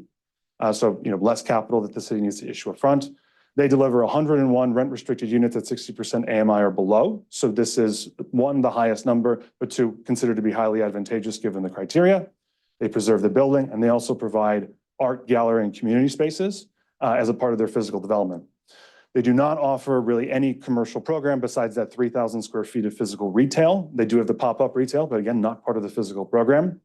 Given the site entitlements that are currently in place, this underutilizes what the city has sort of deemed to be the appropriate potential for the site. And though they have sort of an approach to placemaking, they do not really specify how it sort of pays homage to the Hayti community. And so, we thought that there wasn't really a sense of how that community was being incorporated into the vision for the site. In terms of risks, one thing that I want to point out, so low-income housing tax credits, each of the developers rely on some form of low-income housing tax credit. In this case, Ackridge is relying on two 9% awards. I think one of the main differences there is a 9% award and a 4% award. One of the main components of the 9% award is that it's competitive. And so developers will have to compete against other projects locally to potentially receive those awards. If they compete against other projects and do not receive them, and it's critical to fund the project, that could lead to project delays. And so the reliance on two separate 9% LIHTC awards creates a certain amount of risk. So we want to highlight that. One of the drawbacks, I think, going back to that sixth priority was the city's potential participation in the site long-term. That doesn't take place here. And then for each of these developers, they offer city loans. I mentioned this before. What I didn't mention before is that they're all in a subordinate position. And so you'll see there's risk consistently between each developer proposal that ultimately the city would not have recourse. There would be a primary lender that would have recourse over the land. And so that's something that when the city thinks about issuing debt, it should be aware of. Great. So now moving to Conifer. They have a base and alternative proposal. They're very similar, so I'll move through the alternative much quicker than I move through the base. But so upfront, Conifer, so these are the numbers that have been, these are the numbers that have been posted online publicly. And these are our updated numbers. And so as part of the financial terms, they offer a 65-year ground lease. This is where you see the ongoing rent payments of roughly $52,000 per year. They do not escalate as a result of inflation, and they do not escalate with any sort of site performance. So if the site does particularly well, the city doesn't benefit from that. It's just an ongoing rent payment of the 65-year term. They do not ask for subsidies. They do ask for, in this proposal, a $33 million 20-year term loan at 1% interest only. So again, that same delta of who carries the debt, a lot of that falls on the city. And you see the delta between what the city receives, and then ultimately what the city has to pay out. So that's a subsidy that the city has to bear. $17 million in gross tax revenue to the city ultimately contributes to $4.4 million in gross cash value. But when we adjust for the cost of time, ultimately the net present value is a negative $9 million. Again, just a little bit of the site here. You see the Milton Small Building off to the right, and this is again affordable residential. I think that's the residential building towards the back. And you can see some of their open space orientation here. So quickly, the strengths, weaknesses, and risks are effectively the same between the base and the alternative. So I just want to highlight that this applies to both. 81 rent-restricted units, which is considered to be advantageous based on how it's laid out within the proposals and within the RFP. 45 additional rent-restricted units, not below the 60% threshold, but still setting aside rent-restricted units for the city and for the community. They preserve the building and they include 150,000 square feet of commercial alongside the ground lease payments over time. They do not fully utilize the site development potential. They do not necessarily speak to the Hayti community really in any way. I don't even think they mentioned it in their proposal, the community in particular. And one thing that came up, it's not clearly evident in their proposal, but we learned this during the interview session, is that they are proposing to build a new street through the middle of the site, which the evaluation committee considered to be not a strength, so ultimately a weakness of their proposal, how it may disrupt ultimately site orientation. Because it's a 1% loan and again, a city loan in a subordinate position, we want to highlight that ultimate risk. They also rely on a 9% LIHTC award, so the same competitive risk also applies there. And then we also want to point out that in evaluating some of the qualifications that they submitted, they did not have the same kind of large-scale mixed-use development experience, specifically commercial development in a mixed-use environment similar to Durham. And so that I don't want to suggest that they're not capable of doing this. I think that without that experience, it's possible that if they were to be chosen as the developer, that could potentially lead to delays, cost overruns, things that weren't projected because they just haven't done this type of work before. So then quickly, the Conifer alternative. I think this image actually does a great job of showing the main difference in the site. This is their office building. They initially had this in the back of the site, so towards the southeastern corner. With the Milton Small removed, they move it to the northeastern corner and then distribute residential across the site. The terms in their overall structure are generally the same. Small changes. The rent payments increase slightly, so a little bit more rent to the city over time. The loan becomes smaller at $22 million. But the terms are the same, 1% over 20 years and interest only. So again, the city has to make up the delta.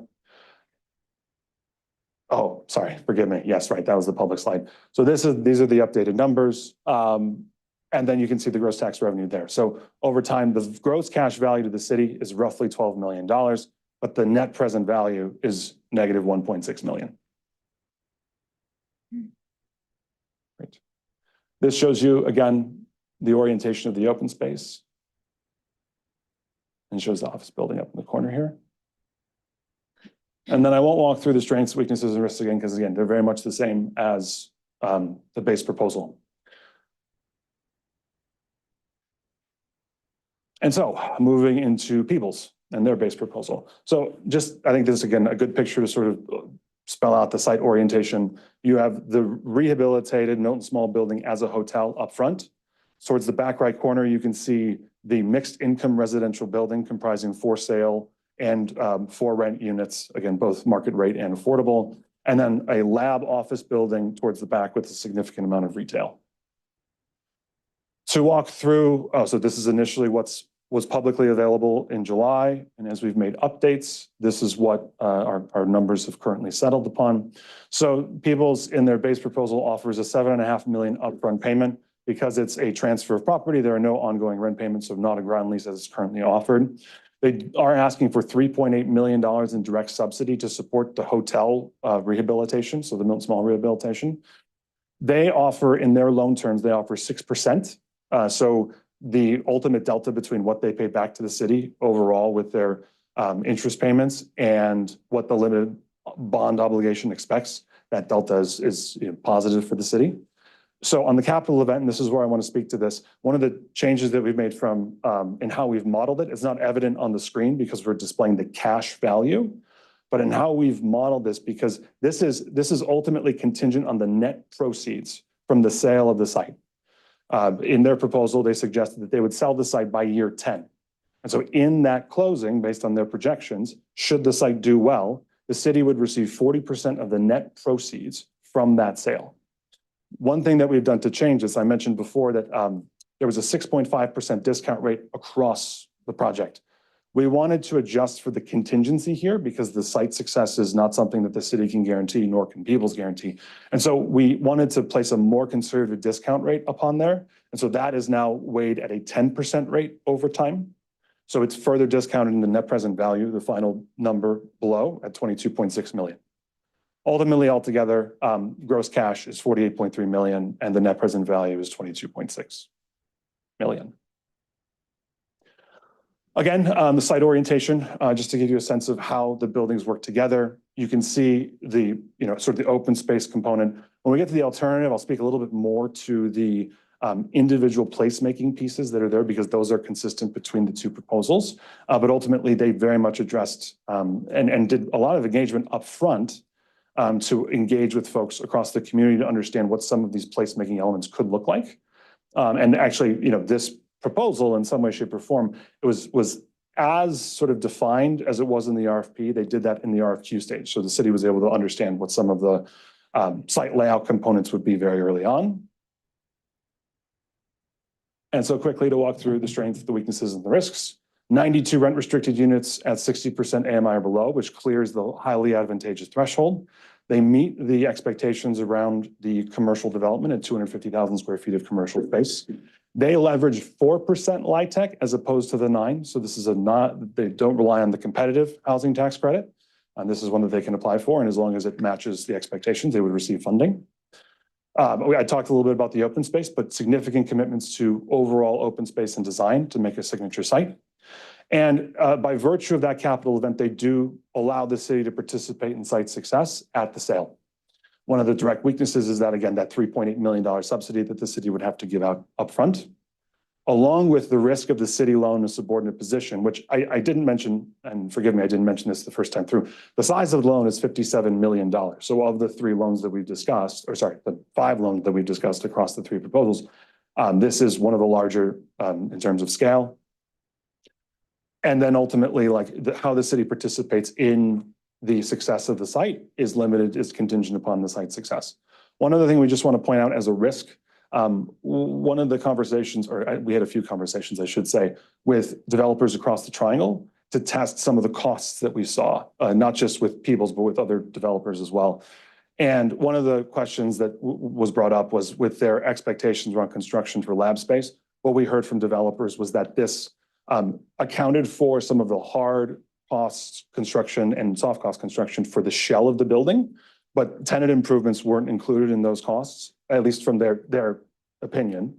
We heard from their construction contractor as a part of their team that these are very much in line with triangle estimates. So just to be upfront, we've heard 2 different stories on this, and I think we sort of leave it to you to parse through those differences. So that completes the base proposal, and now moving into the alternative. Many similarities, so I will move faster. I will go back actually to start. So up front, you see, right off the bat, the major difference is this community center that sits in front. The hotel has been removed, the small building has been removed. And it is a combination of a community center and a museum space. And on the top floor is a green space, at least that's how it's represented in the designs. And so this is what ultimately replaces that commercial use. There are components to this that, I think are worth understanding because there's a little bit of optionality for the city. What they have suggested is that the city can, if they were to choose this proposal, swap out the community center museum for a revenue generating use, which upon further conversation, it's not, by no means are they sort of suggesting one direct path, but I think the immediate suggestion was potentially mixed income housing. So additional mixed income housing as part of the development. So to walk through their deal terms, with the removal of the hotel and the addition of the community center, that removes the upfront payment from their base proposal. They are still requesting the 3.8, oh, thank you, yes. They're still requesting the $3.8 million in subsidies. The loan terms are the same, though the loan is slightly higher. I believe it's closer to $60 million for the alternative scenario. But again, all the limited obligation bond structural components are the same. The capital event is slightly larger here in terms of the overall success of the site and then the proceeds that the city takes. And then the gross tax revenue comes out to be about $36 million. Overall, gross cash value is $45.3 million, and the net present value is $17 million. And again, so you can see one more perspective on the community center space, the green space on the roof. And then also, this is where you get a little bit more of the sense of what's happening in between the buildings. There are specific names that are, there's a cultural walk, there's a central green, all these sort of individual programming pieces that comprise the larger open space component, including a very sort of engaging and activating commitment to the Hayti community. One of the commitments that Peoples makes in their proposal, and they reiterated during their interviews, is that they would continue to engage the community to refine these concepts. And so this is very much something that they took an initial swipe at thinking about what the commitment to the Hayti community would look like, but very much open to further discussion with the community. And many of the strengths and weaknesses are the same. I'll highlight the ones that are different. I mentioned the replacement of the cultural center with a revenue generating use. That would change the upfront payment from $0 to $5 million should the city pursue that path. Ultimately, around the cultural center, it was unclear to us who would pay for those operations, where the revenues would come from. So as sort of a base component of the proposal, sort of uncertain on the revenues and costs of how that center gets run, who the tenant is for the museum, et cetera.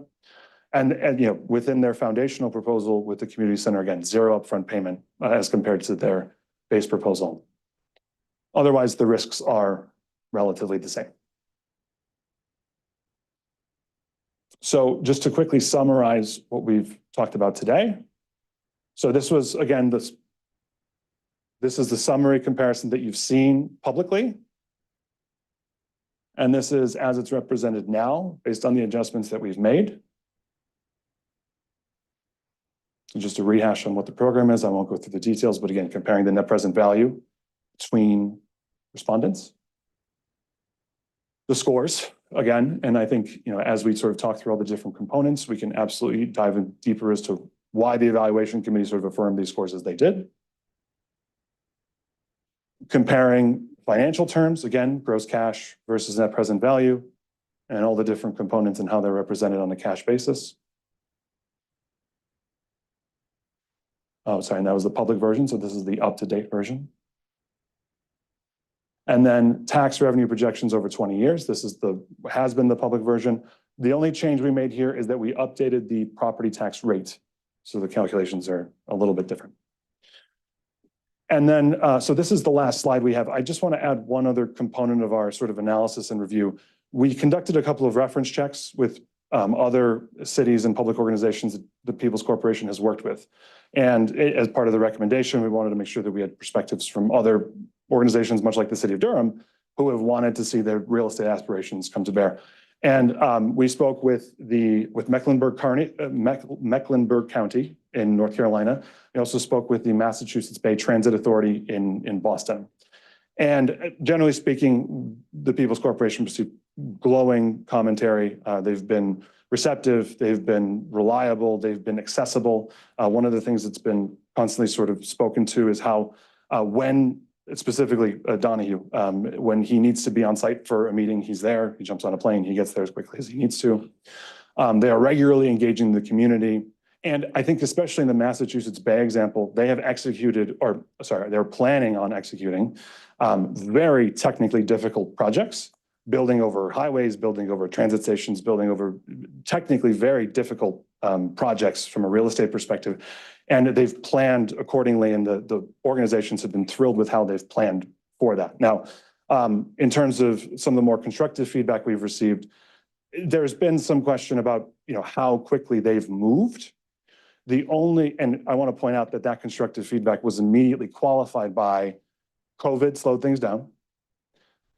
County governments, transit agencies, bureaucracy has slowed them down.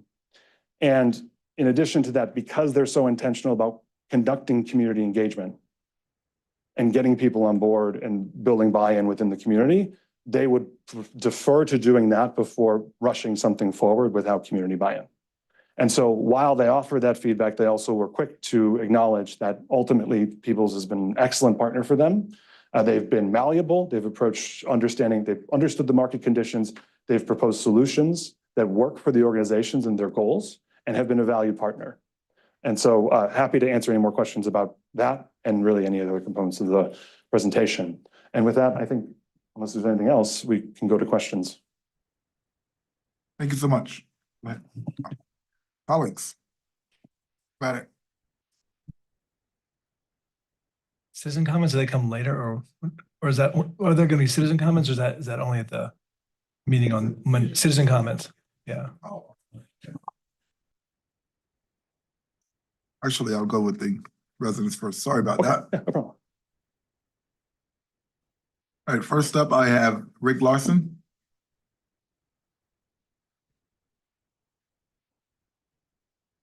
And right after Rick would be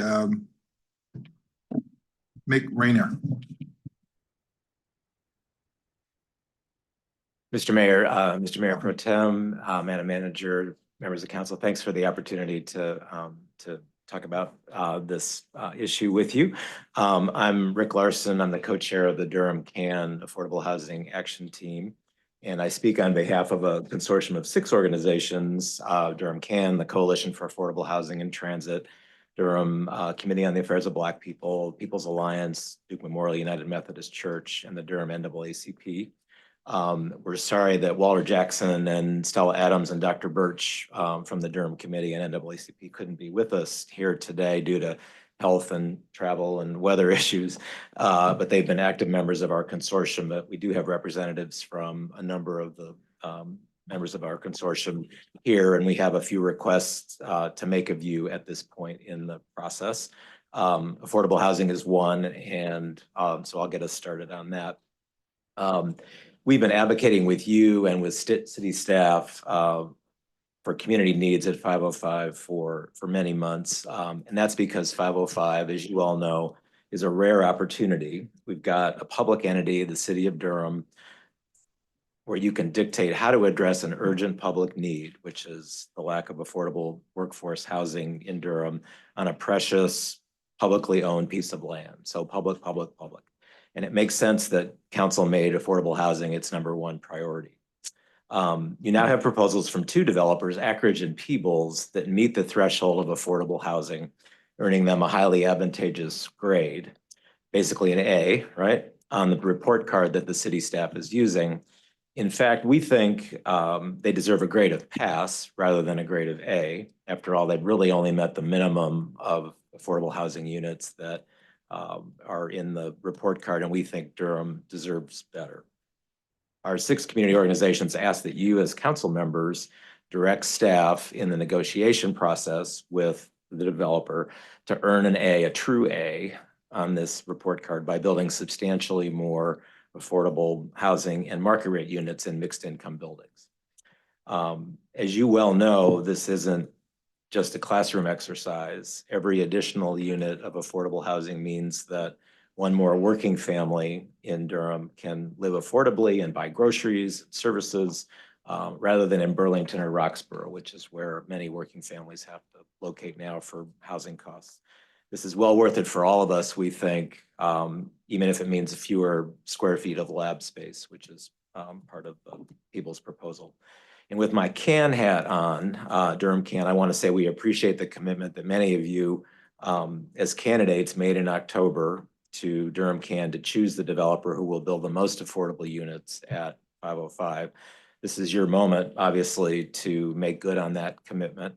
And Peebles proposes 92 units, Ackridge is proposing 101.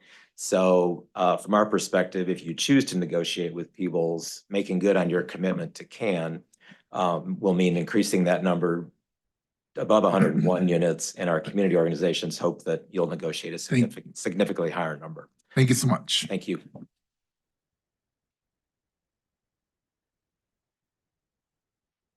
Next I have Mick Rayner.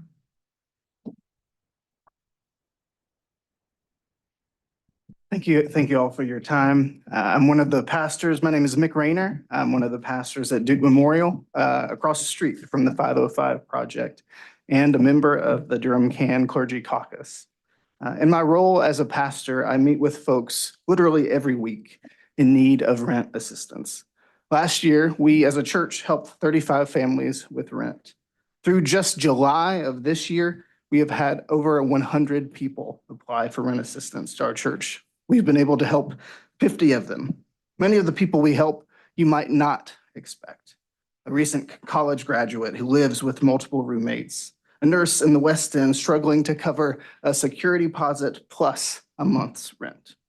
I meet my share of folks in their lowest moments, but I also meet many at the start of their journey.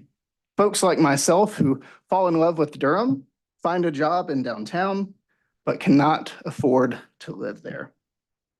Last October, I sat with folks from my church and many other congregations of Durham CAN, as many of you pledged to support a developer who helps build the most affordable housing at the 505 site.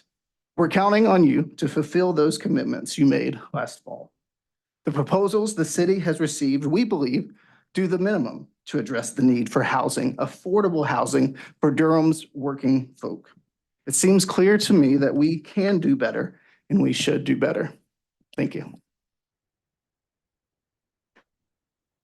Thank you. Next I have Jane Williams. And after Jane, Mayor Gully.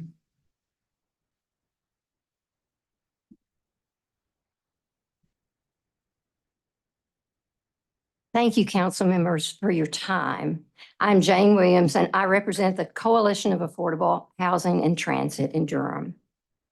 It is rare when 6 of Durham's most socially, economically, and racially diverse groups come together to support an issue. And I'd like to reiterate who those organizations are. CAN, the Durham Committee for the Affairs of Black People, People's Alliance, the Coalition for Affordable Housing and Transit, the Durham NAACP, and Duke Memorial Methodist Church. We are united and our support of a substantial number of affordable housing apartments at 505 West Chapel Hill. From my personal experience, I know that the need is great. I volunteer at the walk-in ministry of First Presbyterian Church, where we twice weekly speak to those who are suffering from a lack of affordable housing. The 505 property is the city's last opportunity to directly address the housing shortage. We are also united in our belief that the land should remain in city hands. To ensure that the land is used for affordable housing, we strongly support the city retaining ownership of the property, no matter who becomes the developer. If the property is sold, the city of Durham will have no say in its use. We would encourage a 50 to 99-year lease to ensure that affordable housing remains a reality for Durham's workforce. A ground lease is a viable way for the city to earn steady revenue and is consistent with preserving affordable housing units in perpetuity. We ask council to direct the city manager to negotiate with the developer to lease, not own, the property. Thank you. Thank you.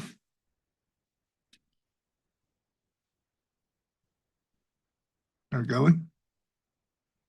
Thank you. Members of council, good afternoon. Madam Manager, it's good to be with you. Thank you for this opportunity to add a few comments, although it's hard for me to add much to what's already been said. I told Walter Jackson that I would say that he really would love to have been here and travel kept him away. We're back at a sort of a key decision point, aren't we, with this property that you all and your predecessor councils have wrestled with for years, 5-6 years at least. We've been working on this. But a key point, and I think that you've heard our message. Our groups have talked about this since the proposals came in, and our assessment was that despite an unfortunately flawed RFP process, we had 3 proposals, 3 developers come forward with their proposals, total of 5 proposals. And the question is there a proposal we can go with? And I think all of our judgment was, we can't tell yet. There was proposals from at least 2 of the developers we felt like had promise. And as the city staff has focused on people's, our comments and work will focus, and our comments today focus on them as well. And our thought was, Peoples has done some good things, interesting things in the proposal, but we wanted to see significantly more housing units and significantly more affordable housing units as a part of their proposal. And we wanted to see the land leased, not purchased from the city. I have good news in that regard. What you heard about Donahue Peoples doing a good job working with community folks has been true in our experience. He's reached out to us. We've had a couple of meetings. He and I've talked several times in addition to that. And when I raised these issues with him, said, you know, we want to see the city retain the land and just lease it. He said, we work with developments everywhere doing it one way or the other. We can do either one. When I said we want to see significantly more affordable housing units and significantly more residential housing units, period, not just 1 or 2 more or whatever, he said, we can do that. He said, if the council directs us to do that, we will do that. Our proposals initially were in response to the RFP that came forward, but if that's what council would like to see as an improvement on where we are now, we can do that. So I think that is good and hopeful news for what may happen as we go forward. Last 2 things just to raise the council: less affordable housing, more just for the council, because I've enjoyed the opportunity to sit where you sit, about working. One of them, of the concerns comes from people's performance in other communities. And we're appreciative that despite initial report from staff that wasn't discussed, that I understand it's been raised with the consultant. You heard the consultant respond to a couple of communities, Boston and Charlotte. We've also heard concerns raised about in the District of Columbia, a public-private partnership with the district. We're not going to pretend that we know what's going on there or that we know how to assess that. But I'll tell you what, council's got to do that. That's a part of your all's due diligence when you sit down with the partners to make sure you know what's going on. And there may be, good answers for all of that, but Thank you you, all need to Mayor. find it. If I can add one more thing, Mr. You Mayor. put me in a tough spot because I'm a mayor cutting a mayor off. Yeah.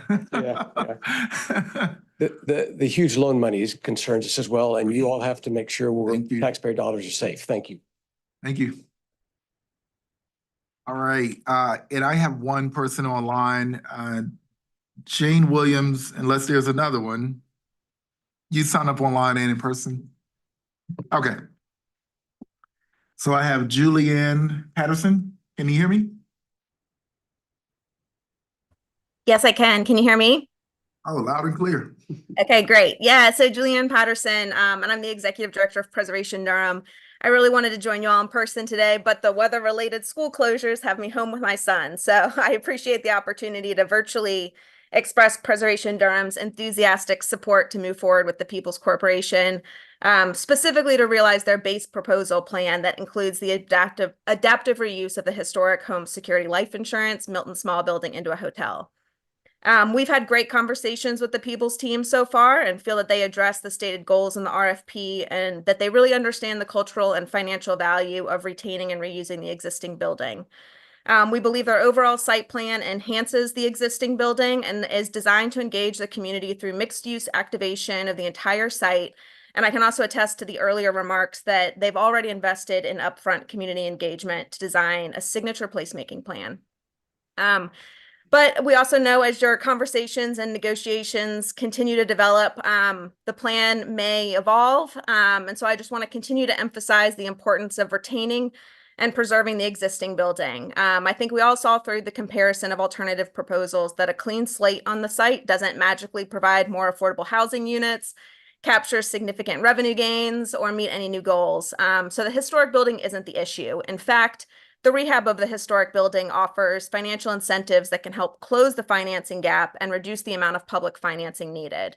The combined federal and state historic tax credits allow up to 35% of the estimated $16 million adaptive reuse cost to be covered through the credit, which is actually worth more than the $3.8 million subsidy requested from the city to adapt the building into a hotel. And unlike LIHTC and similar programs, these credits aren't competitive. The building just needs to be listed on the National Register of Historic Places, and Preservation Durham started this process back in 2017, and the building is eligible. So the renovation plans would just need to be reviewed and certified by the State Historic Preservation Office, and Durham has a successful track record of using these historic tax credits for the adaptive reuse of buildings into a hotel. So the 21C and the unscripted downtown are two examples. I won't disagree with other comments that encourage you to look at ways to add more affordable housing to the site, but I think the People's Corporation can get you there while also keeping the historic building. Preservation Durham listed this building on our Places in Peril list back in 2014. So for the last decade, we've been watching and advocating for its preservation along with the community. And I know many of you and city staff have been along the way too. So I want to say thank you to Stacy Poston and Tara Nichols, who have been more than patient with my barrage of questions and requests for updates. And I just want to close my comments by saying Preservation Durham, we're excited and optimistic to see People's Base proposal come to fruition and finally see some development on this site. So thank you for the time. Thank you so much. Thank you. Those are all of the speakers I have signed up. At this time, I'll bring it back before the council for any questions, comments. And Madam Attorney, before we get started, is this an appropriate time to, I guess we can sort of state concerns or ask questions or whatever. Is it an appropriate time for any negotiation? I mean, I think you're gonna want to have the staff negotiate. Right, right. But you can certainly express preferences that the council has to make modifications in what's been presented to you today. Sounds good. This is not, I hope we're not in a mediation. Let's not do that. Okay, good. No, you're good. Just trying to stay away from anything that may be quid pro quo and all that stuff. All right, Councilmember Ritz. Thanks, Mr. Mayor. And are these questions for Mark or for Mr. Peoples? I don't know who would like, so I'll just start by saying, I love the vision of Peoples. And as Ms. Patterson just said, I love the renovation of the Milton Small Building. I think it's a classic piece of modernist architecture that we do well to save in Durham. So I love that piece of it. I love the connection to the community, the place-making pieces, but I do have a number of concerns. One is, as folks have mentioned here, like I'm sorry, council members. Let me stop you right there. Let's take a 5-minute, Okay, because I really want the full council here, and Okay. I know those folks are getting up, going to the restroom. So let's just take a 5-minute break, so I can have everybody here. All right, everyone, it's 3:04. I'll see you back at 3:05. I'll see you back at 3:10. Sorry to cut you off. I just want everybody. Sorry.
All right, welcome back.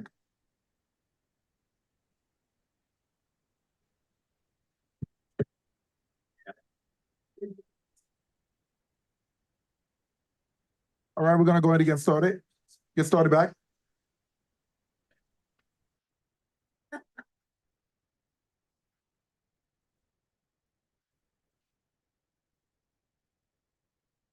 The last person standing up, still talking, has to buy lunch for everyone in the room. I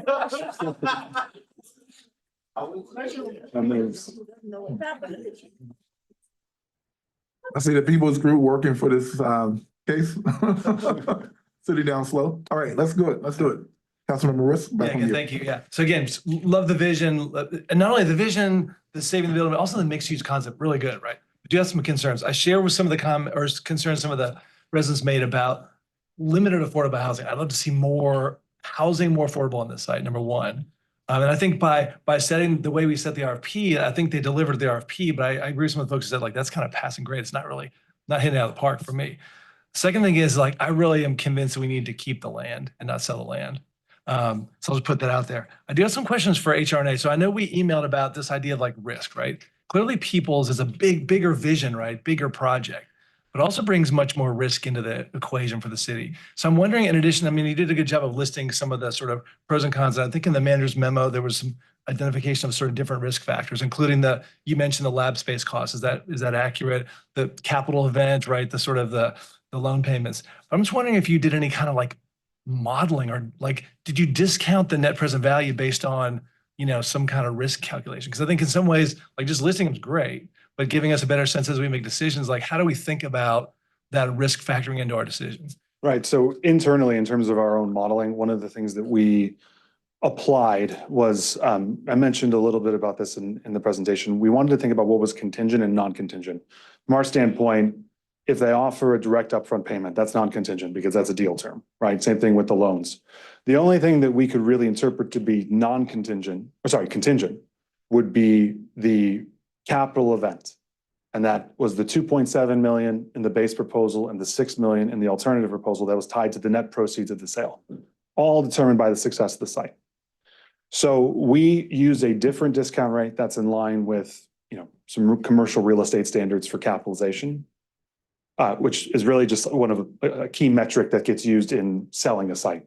So we wanted to align the discount rate with that sort of market standard to evaluate how that impacts. Now, ultimately, it's a small number in the grand scheme of the value of the property and the other numbers that we're evaluating. But so that was one way in which we wanted to approach risk. There's the sort of the financial components, and you mentioned a lot of the tangible components intangible components around, we're talking about a loan that is a subordinate loan, so the city doesn't have the recourse, and we're also talking about a large loan, right? The city has to develop the capital or set aside. Those loan payments are also at some level contingent on the success of the project, right? So that is a contingency. Yeah. Well, it's contingent in the sense that, that yes, they need capital cash flow to pay the payments back, but that would be true for all the developers, right? And there's a different components here. There's the market rate residential, which is part of the mixed use building, which in my understanding is the first phase of their development. And of all the questions around overall feasibility, I think the largest question is around the office and lab space based on everything post-COVID, work from home trends, et cetera, which is the third phase of their development, as far as I understand it.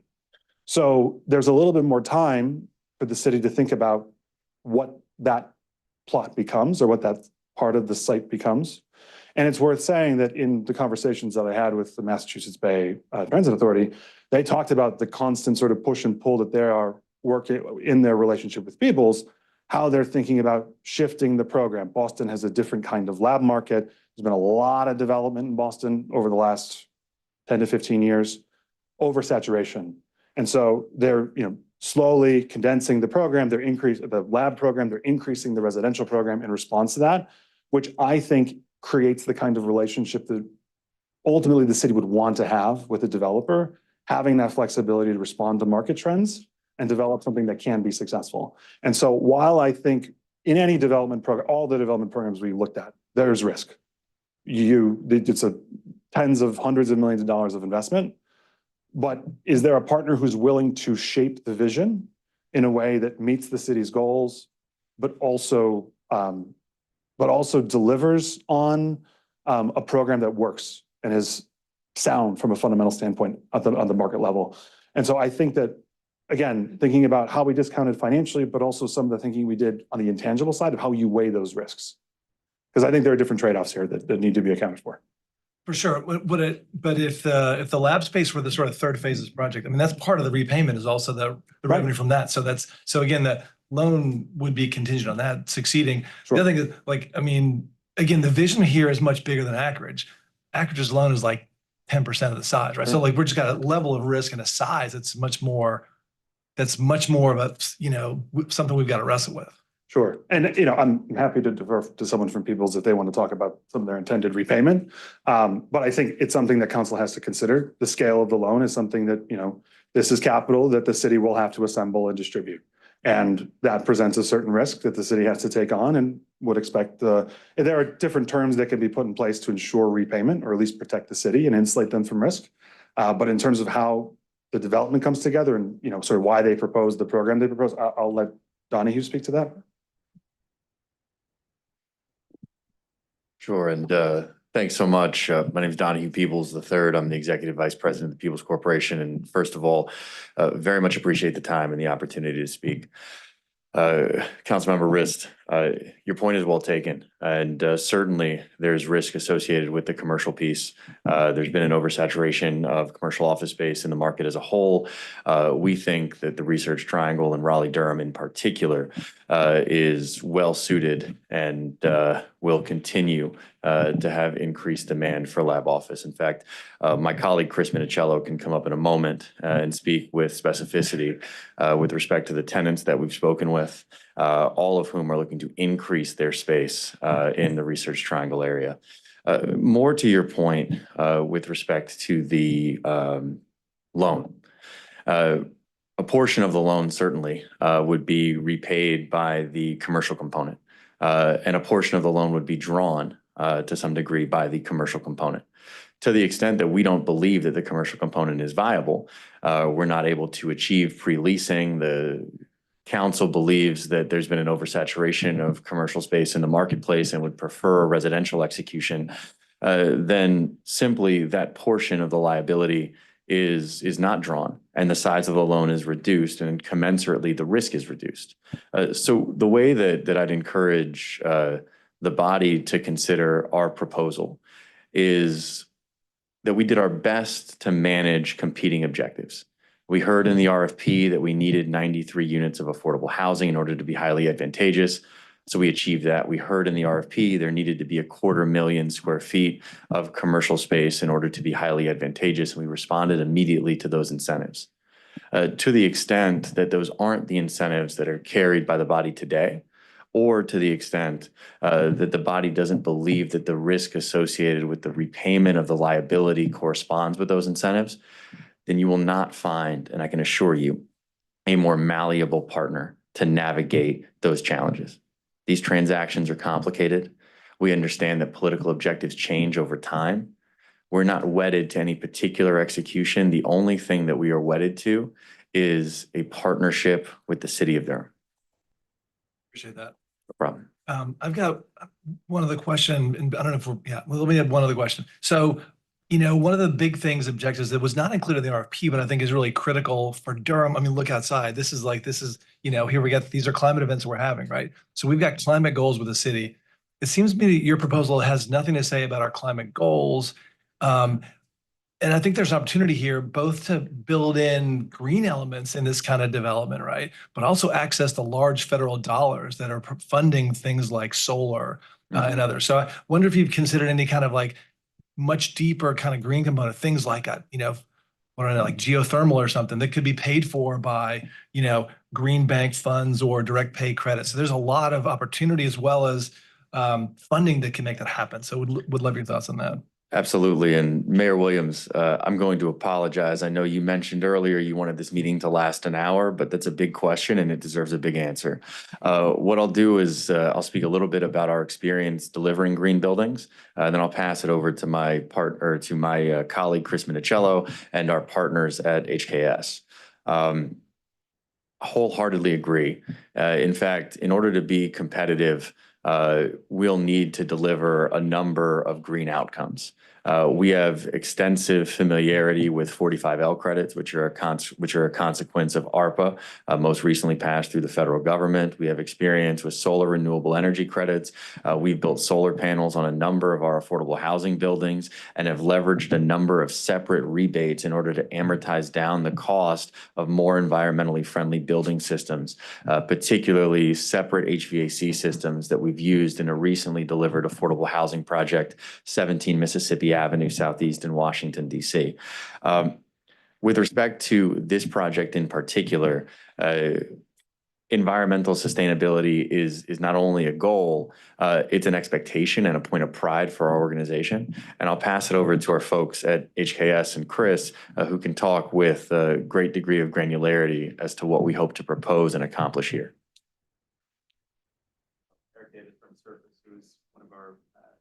So we won't be able to hear you, and we have potentially thousands of folks watching online. So I always have to speak into the mic. Hi, folks. It's a real privilege to be here to be able to talk about this project, but also engage with you in a conversation about sustainability. We are Surface 678. We're a landscape architecture firm, basically right down the street, 215 Moore Street. We've been here for over just about 30 years. We have projects here that you can go and touch and walk and experience. And one of the things that really struck me was the opportunity for the green roof system that they presented. And we worked with Clearscapes and Raleigh Union Station is our project, which has 2 green roof systems. And so what's important about this site that really is attractive and encouraging, you're on top of the hill, right? So when you think about your neighbors downstream and where, you talked about what's happening out there today, that water is going somewhere. Right? It's going downstream. And so with this project, by implementing green roof systems, implementing permeable pavers, we're able to hold that water, release it slowly over time so it doesn't allow for perturbations or exaggerated stream impacts or stormwater impacts. The other thing that green roof system does, it provides you an opportunity to think about these hot summer days. It is a way to cool an urban context with a sizable scale that allows you to engage not only that particular block, but its adjacencies. And then the third thing is the opportunity to use permeable pavers and not only capturing and storing that water, but thinking about the reflective quality of those pavers so they don't hold the heat. We also have an opportunity to really think about the trees and the greenscape in this area, providing a cooling opportunity. So from a landscape architect's perspective, this is the perfect project to showcase where Durham stands in terms of sustainability from a site perspective. And there's many other ways that we can talk about that. Adam Faust from Salmon Corporation, who is our general contractor for the team, is going to speak briefly on the geothermal wells. Good afternoon. Thank you for the opportunity. So personally, my background did 2 very large geothermal fields in DC, in very urban sites as well. So happy to support the team as we look at the additional sustainability measures, go through constructability for long-term viability of a geothermal system on the site, should we go that direction. I just want to reinforce our capabilities and experience with those systems before turning it over back to the team. Thank you.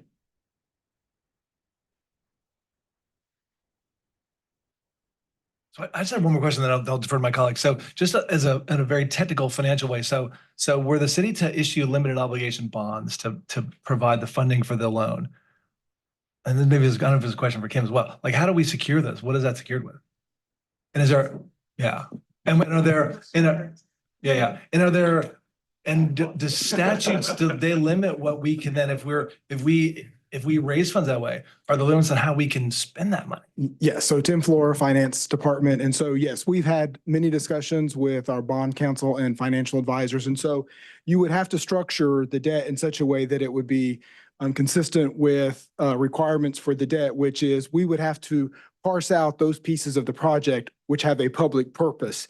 And it would be the public purpose that we would be able to use for the funding aspect. So we would then have to work with the developer, the contractors to figure out how much and what of the different projects. So like the affordable housing component, maybe parking, the infrastructure part. So we would have to try to get to that number. And so that would be something we would have to do as we'd work through the process.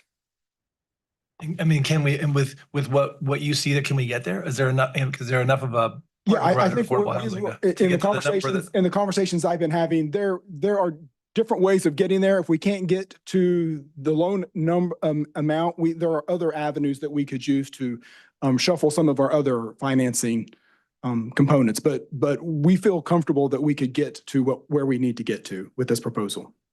Okay, thanks. That's all my questions for now. I have more, but.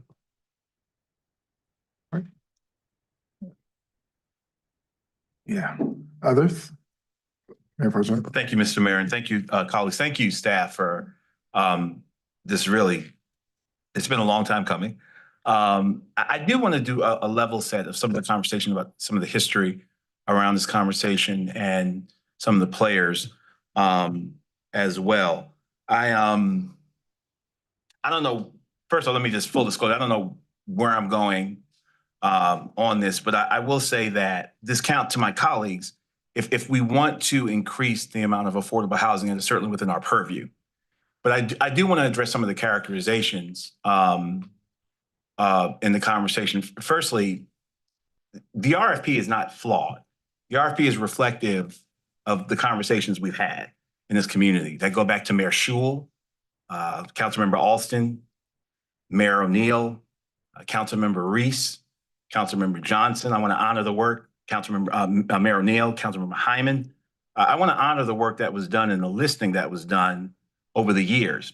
And just by way of reminder, we are here because the Fallon proposal fell through. This property would have already been developed. And to be honest, the proposals that are in front of us now are better than what Fallon would have given us. So just by default, we're in a better position. The number of affordable units that were part of the original proposal came from the community. I think it was at least 80 or something. That number was proposed to us. We didn't come up with that number. The number was given to us, which we embraced. So I think it's important to remember that. The RFP is reflective of a bunch of players and a bunch of community members and a bunch of vested folk. The business people wanted something. We heard from Historic Durham. They wanted the building.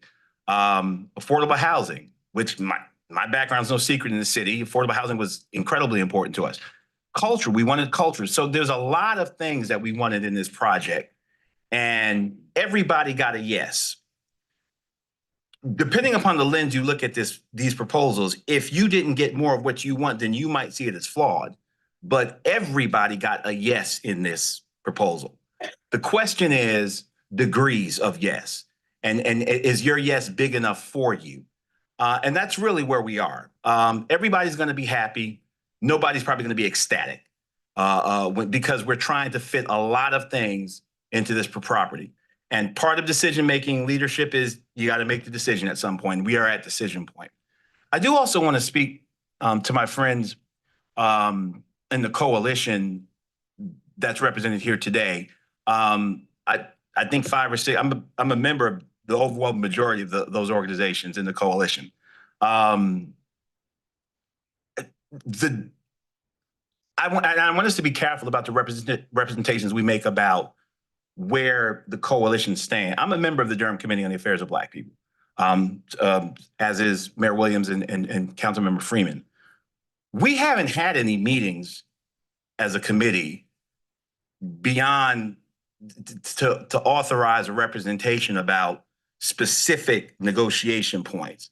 For example, how many units is enough, or this isn't. We haven't had those and I know how this organization works. So saying that we support affordable housing is one thing, but to make representations that we've somehow ceded negotiation authority for a particular proposal or a particular number has not occurred.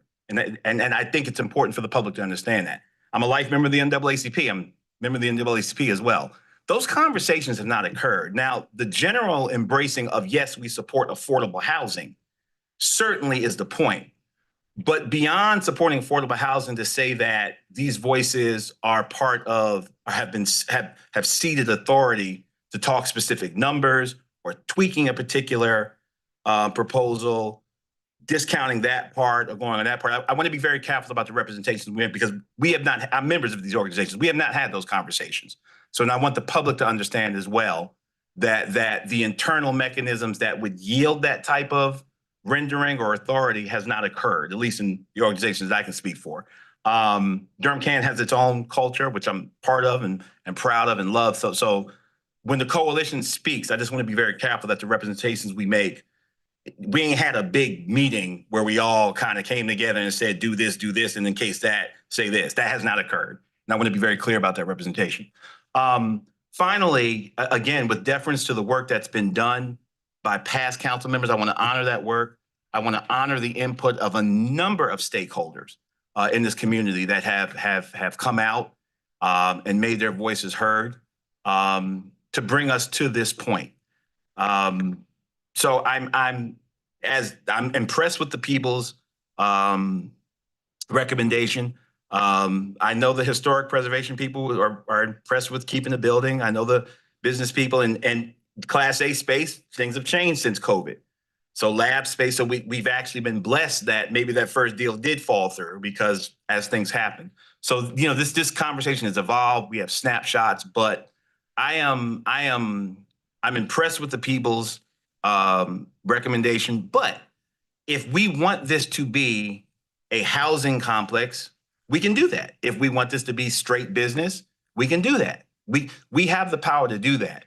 But what I want to say to my colleagues, you know, very directly is that if we're going to achieve everything that we said we wanted to do on this property, then we're going to have to make a decision. And some folk are going to be not happy with what we do, unless we decide we want to go one way or another. That is the crucible of leadership, and that is the point we're at now. So I want to thank the staff again for doing what we asked, for issuing an RFP that keeps fidelity and fully reflects the breadth of the conversation that we've had in this community. Many of the stakeholders are represented in this room, but there were a whole bunch of other stakeholders who aren't here, who had voice in this conversation, that we tried to capture those voices and craft something that gives a yes, at least a partial yes, to everybody. And I think the staff has done an amazing job in doing that. And I look forward to further deliberations with my colleagues and making a final decision on this most important piece of real estate for our city. Thank you, Mr. Mayor. Thank you. All right, thank you so much for our comments so far. I just want to let everyone know that my computer decided to lock me out. So it is downstairs where all my notes are. So we're gonna go blind, and I'm gonna follow up on my colleague who also didn't know where he was going and say, I also don't know where I'm going. I didn't plan that, by the way. I promise I did not. I know, I really feel like this meeting has been, I just want to note that I have not been the one that's elongated this meeting. So anyway, That's a here we good are. Middleton. Yes, I also wanted to echo, I know coming into this that a lot of work has gone into this project. So I want to just shout out to all the council members that came before that have worked really hard and put a lot of time in, all the community members that have put a lot of time in, and also all three of the developers who put forward projects, because y'all did a lot of work. I really can see how each group sort of tried to meet different parts of that RFP that was put out. And I think it's really impressive that we have folks willing to put those forward. And also, I think it's really speaks highly to Durham that folks are excited to come here and work with us and willing to sort of hang in on this quite a long process and put forth really exceptional ideas. I also am a member of several of these organizations, and I do know that they did not get together. I also know that these organizations do have departments that sort of focus on housing and other spaces. And so I know that they don't necessarily speak in a democratic process for everyone in the city, But I do think, as was noted by a couple of the speakers, that this is a really diverse group of people that's getting together. And so I do want to pay special attention to what they have cited, because I also think that since this original RFP went out, and especially since the one before it went out, a lot has changed, right? And the Mayor Pro Tem spoke to this, but we have experienced a global pandemic. Affordability has drastically changed in the city, right? Just in the last 4 years. And y'all know my background too, which is working with housing insecure people. And so I have seen it firsthand, and what that has looked like, and the needs of the community have also changed. And so for me, the affordability piece does feel like the most important. And I, similar to I think what a lot of my colleagues have been stated, I'm impressed with the people's presentation as it's been forward so far. I just want to talk about a couple things that I feel. I'm just going to note some things as they come to me, because I don't have my notes in front of me. So the first thing I want to talk about is the building. And I know that folks in the community have a lot of strong feelings back and forth on this building. I know that we've heard from Preservation Durham on the importance of preserving that building. And I do think it's really important that when we have structures, that we try and reuse them in terms of a sustainability point, and also potentially an economic point. However, what I'm going to say is that even before sitting on this council and hearing this from community members, which I have heard this from community members since that time, but even before then, there has been trepidation about what this space would be used for in the community.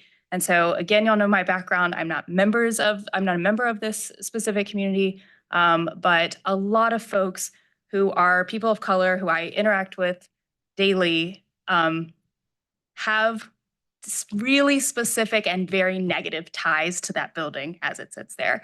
And so, like I said, it was like before I even was remotely involved in what was going to happen to this, I would hear elder Black folks in the community talk about this building and how they were concerned about what its use would be and its legacy would be, because they have painful memories of it. And so I just want to give voice to that. Again, this is not my community. I don't feel like I can speak to that in terms of a personal attachment either way. But those voices are really important to me. And so I just want to give space for that, that there is potentially a lot of pain there as well. For me, I don't feel strongly about the preservation of the building. Again, I think if it added a lot in terms of a financial or an environmental sustainability gain, that might shift my opinion. But at this moment, I don't feel really strongly about that. And so I just wanted to give that voice. And otherwise, I really just want to say thank you, especially that people's came. I can tell that y'all are committed to the city. I think that this is a cool first draft. And like y'all have said, you want to make it better, right? And I think that that's what this council wants too. We are all looking at a first draft of a project, and we have space now to add to it, to think about community needs and ever-changing needs of the city, and what that might look like in this project. It's a really, really, really special opportunity. It's the last really large parcel downtown. And so I'm excited to see where we can get with this. I don't think it's where I want to see it yet.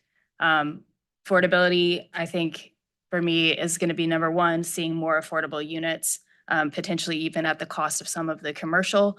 I do want to see that the commercial is maintained, though. I do think that that's super important. We need commercial spaces in downtown Durham. I'd especially like to see it potentially be open for local small businesses, some affordable commercial and smaller storefronts as well. I think would be a really nice mix. So that's something that I'd like to see. But as my colleagues have stated, and several members of the community, I think the city retaining the rights in the land is going to be, for me, probably the biggest thing. So those are my thoughts right now. And if I get my notes back, I'm also going to deliver some thoughts from Councilmember Baker, who was unfortunately not able to make this meeting, but I want to do him justice and read my notes. So all right. Come back to me if it changes. Go ahead, Councilmember. Thank you. I agree with most everything that's been said. I think Council members Freeman, myself, and Mayor Pro Tem, I think this is our third rodeo. So as always, thank you to the staff because we know it's been a lot for y'all. In general, I'm very pleased with the direction that staff is taking us. I think that out of the proposals received, People's, quite frankly, is the most interesting. And so I'm not sure, I don't 100% agree with the motions that are in front of us, but I do agree with the general direction of yes to the people's concept most generally. I will just name, I quite frankly love the saving of the building, as many know, and the conversion to a hotel because it does hit the commercial piece really, really importantly.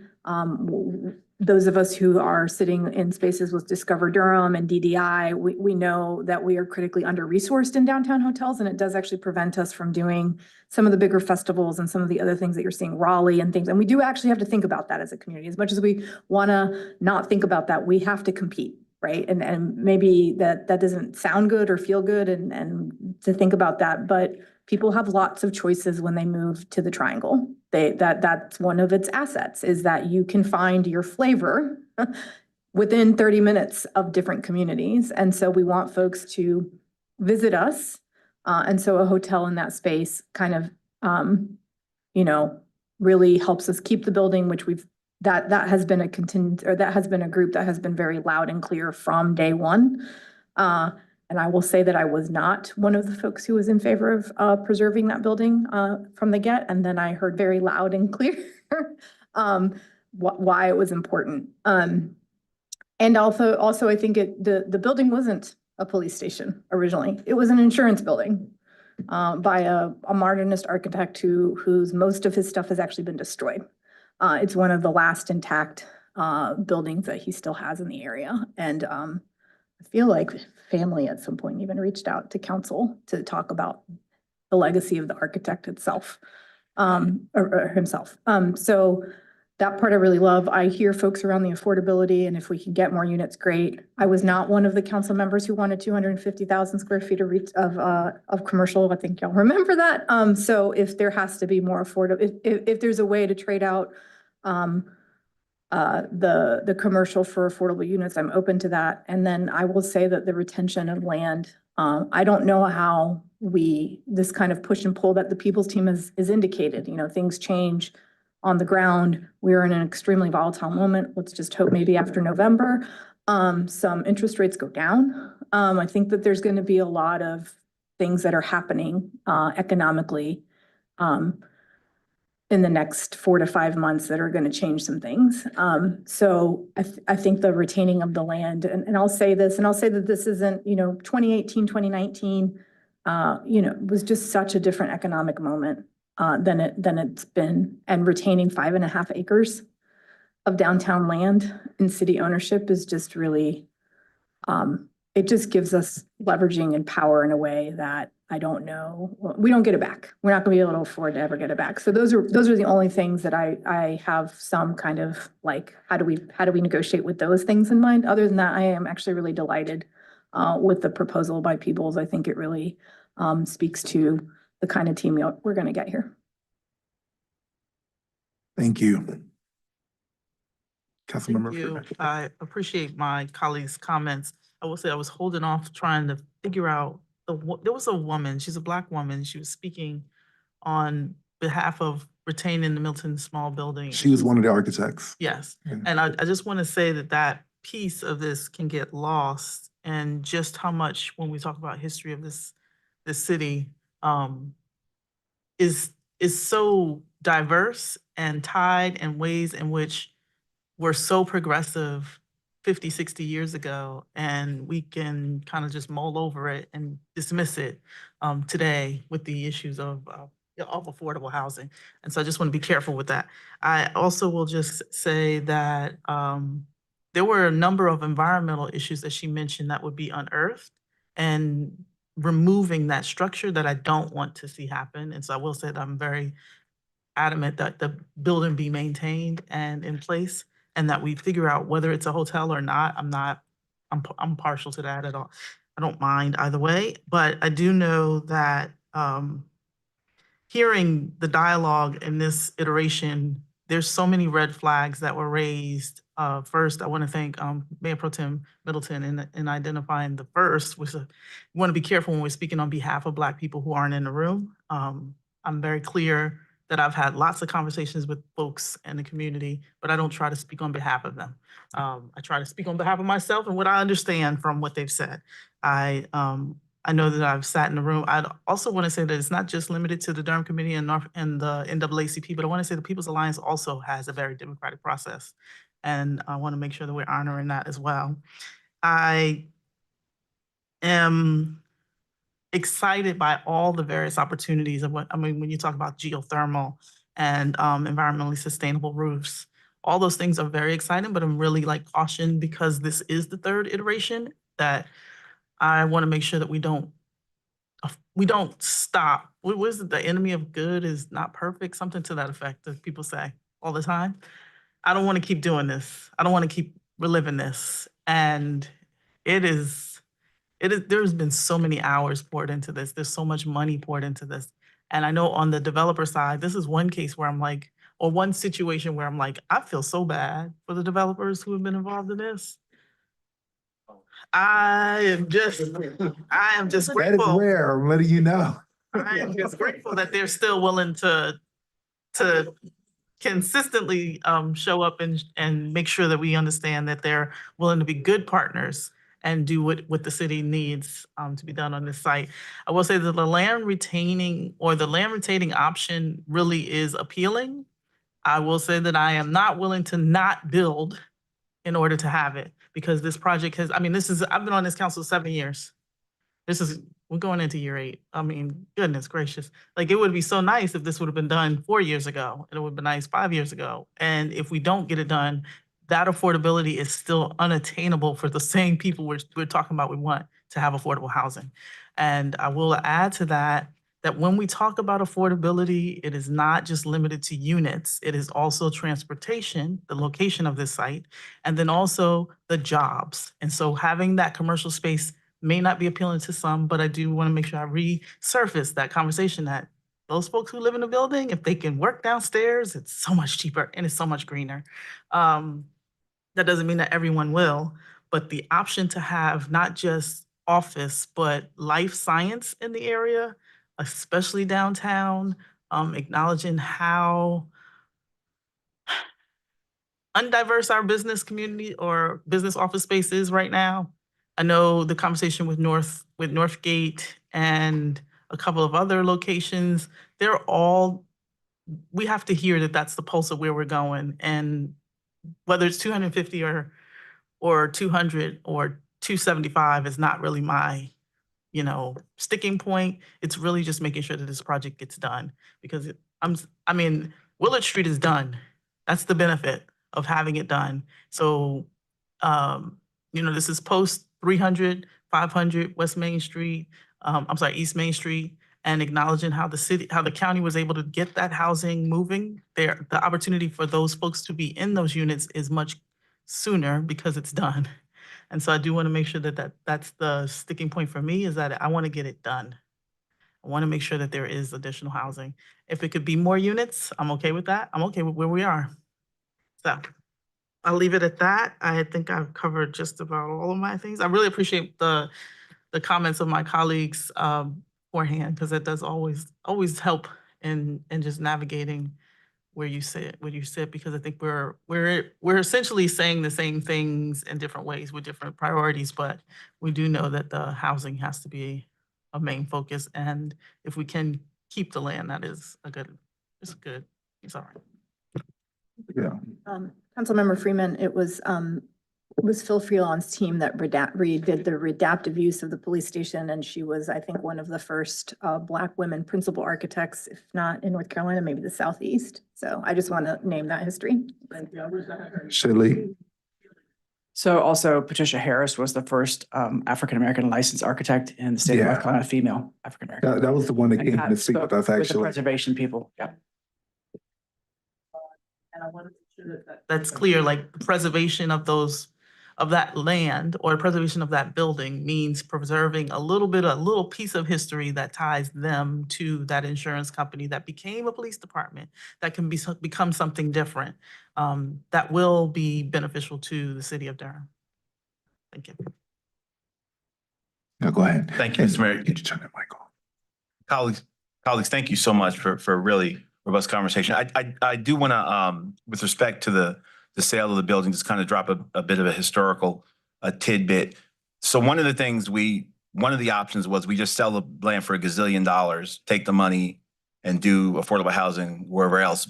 The leverage, the second choice, if you will, was, well, do what, they used to do to folk via restrictive covenants. We sell it with terms, because one of the things we wanted to do was also get a significant financial windfall. That was one of our goals as well.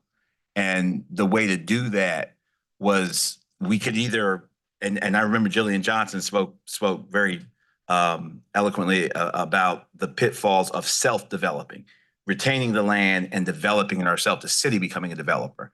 And we didn't want any parts of that.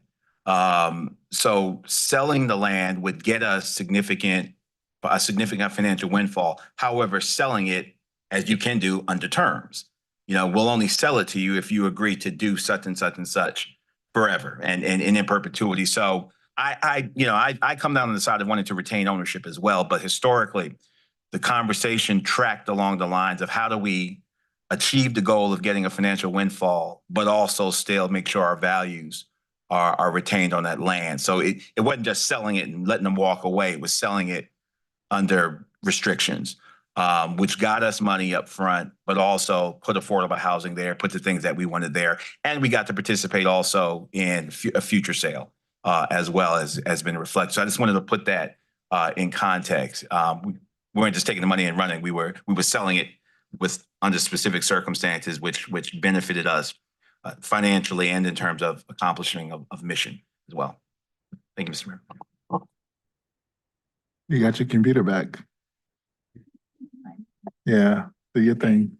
Yeah, so I think that y'all have heard my priorities, and then I think that there's also some things that we just want to talk about, just since y'all are in the room. If we do end up moving forward with people's, just to sort of know that these are things that Councilmember Baker, I'm going to do his list first, and then I've sort of been thinking about that would be awesome to see. In addition, might not be make or break for us, but would be just things that we'd like to see at least thought about in a creative manner. So I'm just going to read his list. So the first one is a voluntary restriction of rent increases on the market units to maximum of 5% or something tracking a rate of inflation, but some sort of rental increase on those market rents that would be voluntary. Obviously, we can't require that under North Carolina state law, but obviously developers are always welcome to voluntarily track the market and inflation rates. And so that's something that he was talking about. I think that this conversation has been really prevalent, but having all that open space be publicly dedicated, I think that that would potentially track if we maintained the land, but if there was in fact some sale of the land, just ensuring that public space be what it is. We heard public, and I think that's a concern as well. He is really focused on good site planning, street level activation, above and beyond sidewalk width, right? Not just following the UDO, but potentially going above and beyond with the width, street trees. I know actually y'all talked about that with having a mind towards environmental sustainability and in terms of cooling potential of having trees. Specifically, he was looking for trees along the street as a safety buffer and also for the coolant purposes that y'all talked about. Diverse retail space would go into this, high quality first floor design, window transparency, and good bike infrastructure, potentially even with a bike path running through, or if it's around, at least it's protected, potentially raise that sort of thing. He talked about affordable commercial space. You heard me talk about that a little bit earlier too. We're just keeping mindful that a lot of our local Durham businesses are getting pushed out of downtown due to high rent. So it would be really cool to see a diversity in terms of commercial space. And if we could get space for local businesses, entrepreneurs, I think that would be great. And he talked about that it can be revenue neutral. He's not really fussed that it be necessarily revenue maximizing, but of course, I think we all want it to be self-sustaining, and we don't want it to be a deficit in the community. For me, another piece that I was looking at is that y'all had units for sale in addition for rent. And I would love to see some affordability tied in for those for sale units as well. So that's something that I wanted to add. And then since I'm just going, I'm just going to say one more thing, which is not really relevant to that list. But I would love, in terms of giving direction, I would love to have the city attorney's office do an analysis of some of the financial underlying things that are going on here. That would be helpful for me to have that background in making that decision. This is something really far out of my knowledge, and we heard a great presentation from the consultant, but we also have great minds in-house, and so that would be, I think, really helpful just to make sure that we all understood the legalities. And so if that is something that the city's attorney office would be willing to do, to work with maybe the consultant or the developers, and just to give us an analysis of that, that would be awesome. So those are my requests. Thank you. Well, colleagues, thank you over your comments. I know that you guys are going to keep us in good legal shape. I know you're going to make sure we're good. General Services, you guys are taking the lead on this with the legal person at the tip. And so good point, Councilmember Cook. I think for me, much of the comment, actually, I think Councilmember Freeman said it best. We're pretty much saying the similar things, just in different ways. I think for me, this is a case that I'll now admit it, I was hoping to prolong it. I know we've been wanting to get it done, but I just felt the market was just not ready. It wasn't in a good space for us, and I think that, with interest rates being, hopefully will change, we can get more bang for our buck, which will give you all more flexibility to do more. So I know folks wanted us to hurry up and finish this project or hurry up and get it started. I didn't. And I'll be honest, I was actively trying to prolong it because I still think that we I do want to hurry up and get it done, but I think that this is a matter where we take our time and hurry up. Yeah. Right. Yeah. Just let's take our time. Let's hold our horses here. Let the interest rates drop. Let's, reapply the financial model and see where we are. And then, we sign the dotted line and see where we end up. Because, the housing units and, just everything around it will make a difference, I believe. I think this is a case where I do appreciate the partnership in this. To you, all of the partners there with Peoples, I appreciate it because I think this is an experimental process that we can take here in Durham where we can truly put our best foot forward. I'm not going to look at this case as a traditional development case where, we're tugging and pulling after the Planning Commission, has seen the case and all of this and all of that. And it's like, all right, so what? We're not looking at the pro forma. We're just trying to get what we can out of it, and we can't force anything. But this is an opportunity where it appears that your upfront investment of time in this project has shown that you actually give a dang about this site. And you've worked hard for it. You're here, and I can appreciate that. And so I feel like there's some honesty here, and that we can really work together. I was one of the initial ones, not initially, but when I got on council, who put some conditions around preserving the building, only because I was worried about the cost that it would take to restore it. But if we can make it economically work, then I'm definitely for it. When I'm thinking about the fact that we are woefully underwhelming when it comes to hotel beds in downtown, turning this into a revenue generator. Whereas, folks are they're traveling to Mooresville and Cary and Burlington to stay in hotels for events in Durham and Raleigh. I think that this is prime. Now that we have a hotel proposed and our occupancy tax is now reallocated to generate to be generating revenue to go toward building assets and amenities. Specifically, I think we're collectively moving in the right direction. A question I have was just around the specifics of commercial. We are experiencing some losses downtown, and it hurts me to my core because these are my friends, my peers, who are closing their restaurants. These are the folks that I text with late at night, like, okay, how was your sales today? Yeah, we're down too. I'm feeling that burn that they have. In July, my own personal restaurant sales were down 80%. So I'm like worried, what are we gonna do? It is different issues. Parking is not the issue for us. It's just foot traffic. So how do we get people out and about? And as a practitioner in this, I wouldn't dare say give me just affordable commercial space. What I would say is I'm mostly okay with the amount of the square footage for commercial if we can have some specificity around it, because we need an anchor. Everybody goes to the grocery store, and when you go to the grocery store, you can also see what's next to it. So we have the amount of space that can handle commercial that's going to actually generate foot traffic, then our businesses will sustain.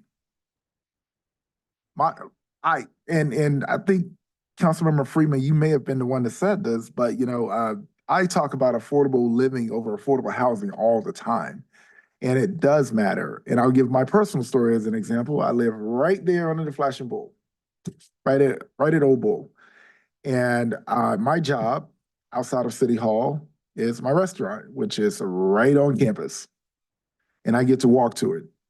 And I can park my vehicle, and I don't have to use it, or I get on a scooter, which is why people laugh at me all the time, because I'm always on a scooter, because I get to walk everywhere I go. So it allows me to have a bit more financial flexibility.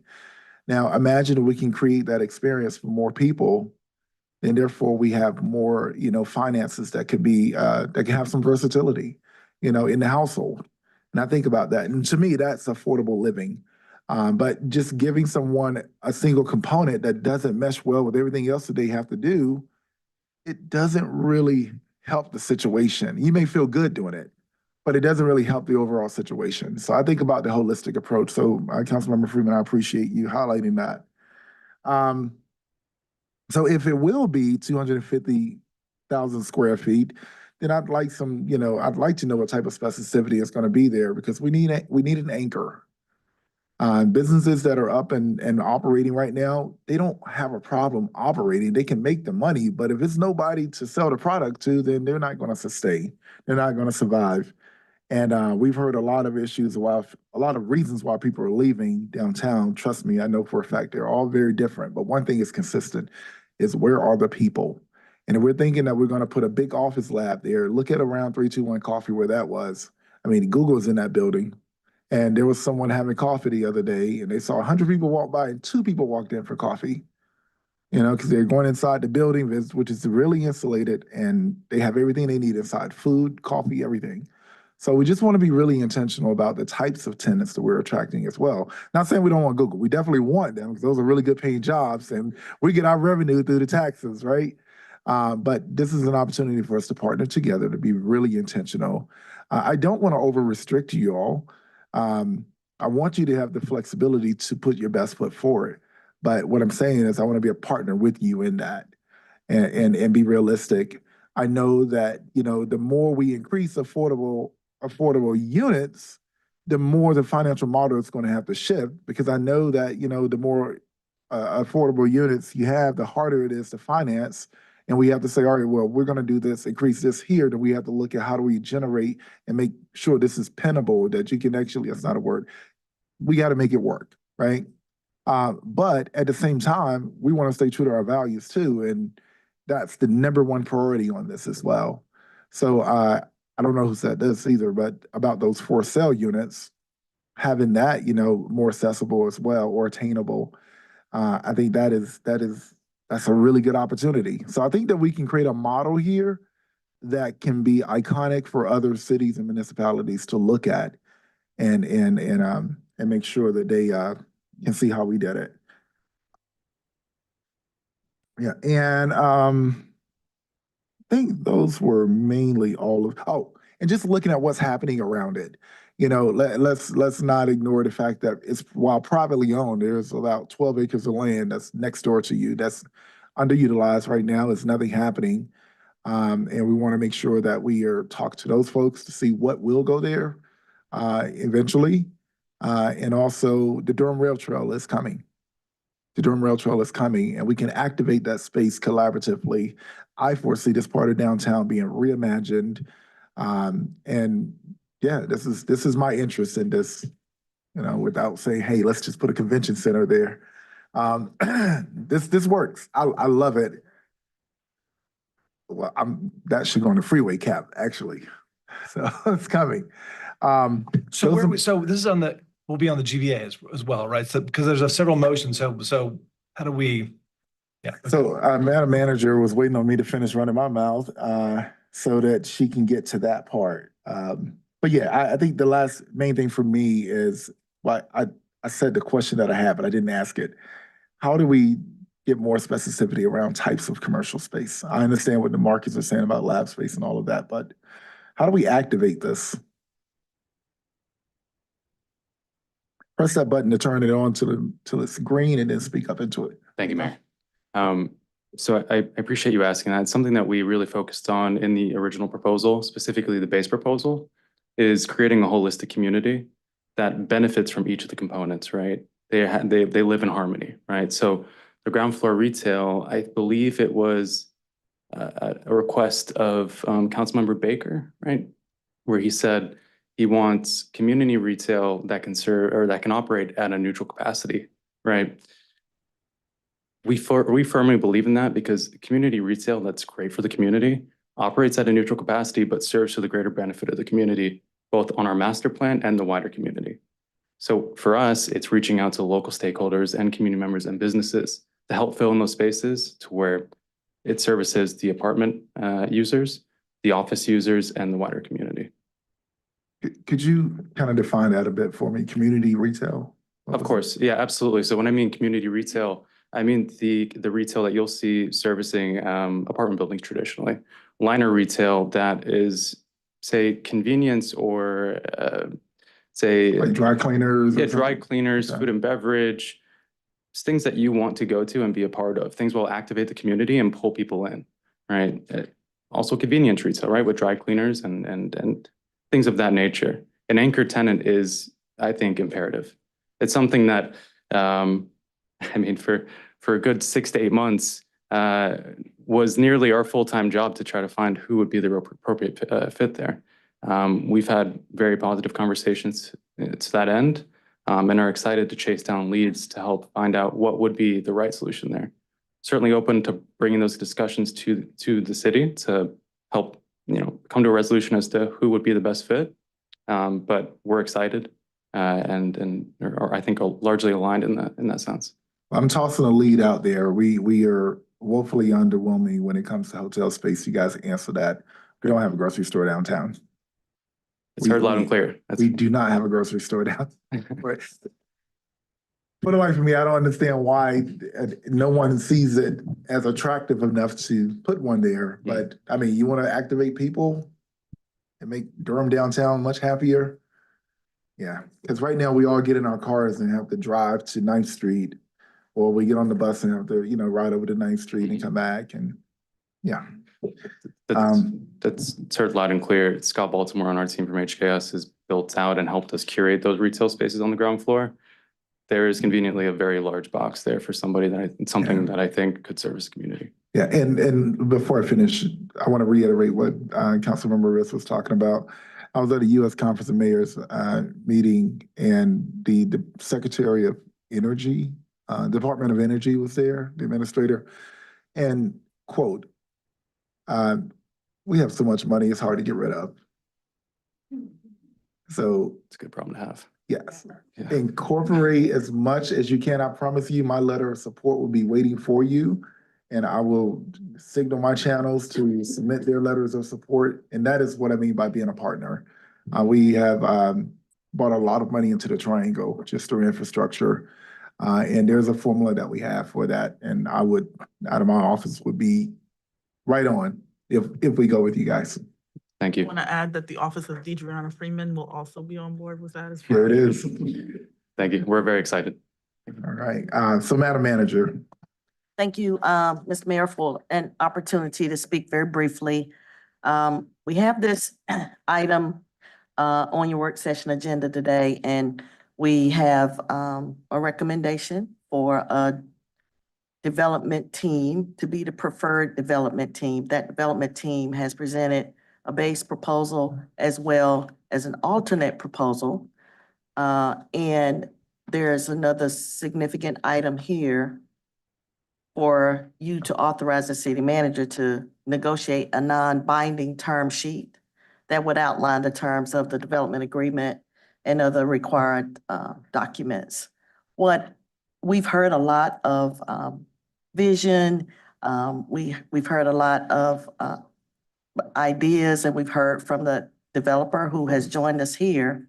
What I would like to do is bring the our consultant and or our team here, who's, who came to present the information, it's not really a response to everything that has been said, but their professional opinion about if we place this item on consent or GBA, and it sounds like GBA would be the agenda, what would we be doing, or what would they need to tell us when we talk about it the next time?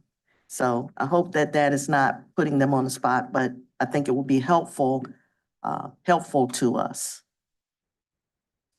Mr. Mayor, as they come, do you mind if I? Go ahead. Madam Manager, I appreciate you for providing that context, because I do want to speak briefly to process and keep integrity to process. We issued an RFP. That RFP has been responded to. We now actually have concrete proposals before us. So all things considered, I'll put a stake in the ground. I am comfortable with People's Base proposal. If it just in deference to the RFP, we asked for proposals. The proposals will come back. This is the one I would be prepared to support. Now if the majority of us want to reopen the RFP process or nuances or give direction to maybe tweak some things that you can negotiate or see if it's workable within this proposal, run the numbers, see how that would impact it, then I'm certainly comfortable with that. But in deference to the process, I think this RFP reflected the conversations we've had. The system has worked. We've got proposals back. There's a recommendation for proposal, and I'll state that I am comfortable with People's Base proposal. And if it came down to it, I would vote for it. Thank you. And to that point, I would agree, and I would also be okay with moving forward with the People's Base. So, Mr. Mayor, from my perspective, I also support People's. I think it's the best. I think I love the vision, as I said. I think it's the best we've got here. I'm not prepared to support the motion, though. I think there's another step here. I would love to have General Services have another conversation with People's, and to just because I know last time with Fallon, it took us a year to find out it didn't work right. I'd love to have a conversation to say, what would it look like if some of the stuff we talked about here were part of the proposal, that it was a long-term ground lease, not a sale, right? If there were more affordable housing, for example. So I think I think there's maybe 5 or 6 questions we'd love to have the General Services team explore with People's to know whether we want to then enter that agreement. But I'm not prepared to support that yet until I'd like to see one further discussion with People's. Right, let's turn these mics off. Middleton. Of just one question around that. And so just because I know when we went through it the first time, there were some concerns. What I don't want to happen is that because if this were operating as an economic development conversation, it'd be very different than it is under General Services. And what's public and what's not public is different. I don't want us to hinder the ability. So what I'm saying is if we did agree to the base and the terms, those things that Councilmember Riss mentioned could still happen and would still happen. But what I don't want to happen is that we hinder our staff from actually being able to move forward with a developer that's from the RFP that we've made the request on. And so I don't want us to be the preventer and us being able to move forward. I want to make sure that we're being supportive of the staff and getting through this third process and moving us to the next step to make sure that the details that have been outlined, I think those are, like as the city manager mentioned, the vision, all that's been taken into account. I don't think that the staff would not take all of that and try to push it all forward. And so I do want to just offer a kind of, I know that Councilmember Risk and Cook are newer and Baker. I do think that our staff, I do have high comfort with the staff pushing forward on some of those things that have been stated. And I don't think that that should stop us from moving forward. So I just want to say that. Mr. Mayor, if I might just dovetail on Councilmember Freeman and amplify what you said and associate myself with the comments. I agree because we're at the point now we're making a decision, and I mean this, you know, from a policy making point of view. I'm not sure what number is of more would be sufficient. I mean, if we started at 90, would we have said 100? If they had brought 100, would we say 120? From a decision making point of view, what does more mean? Is it 5 more? Is it what number is sufficient? And if we know what that number is, maybe we should just say that now, because 2 is more, 1 is more. So from a policy making point of view, actual decision making and substituting variables, I think we're at a point now where we've got to be very precise and specific with our language. How much is enough? Do we just want to make this an entire affordable housing project? And you know, we should say that. And I say that because we all share the same values, but when it comes to the actual decision making, the actual nuts and bolts of making the policy, we need actual numbers. Now we're at the point now where we've got to substitute the variables and fill in the blanks. So if we've got a number, we should say it. Thank you. Well, let me go here first and then I'll go over. Yeah, I think when I spoke, I just said that I wasn't sure. There are some motions within here that I think we do need to take up regardless, like the HNRA part of the contract that needs to move forward. It's why I said I'm not sure which motions need to stay and which don't. I think the thing to Councilmember Freeman and Mayor Pro Tem's point, yes, they've responded to the RFP. Yes, I'm open to negotiation as long as I'm not then stuck with the thing that I don't want. And what I don't want is not to have a thorough conversation on the land piece of it, because that is the thing that gives me the most anxiety, because to Mayor Pro Tem's point, in 2018, we thought we were going to get a windfall of cash, and that's not what's happening here. And so if I can't get a windfall of cash, then what's the best alternative for me financially, long-term for the city and for residents? And that's ownership. It's always going to be ownership in a country that we got down this at our work session the other day, in a country that really does real estate speculation, right? And we had that. So just like for individuals, we really think about wealth generation. We have to think about wealth generation for the city of Durham. And so that's the piece that that's why I asked for that clarity. I'm fine with this thing as long as then I'm not screwing myself 6 months down the road. That's what I want to know.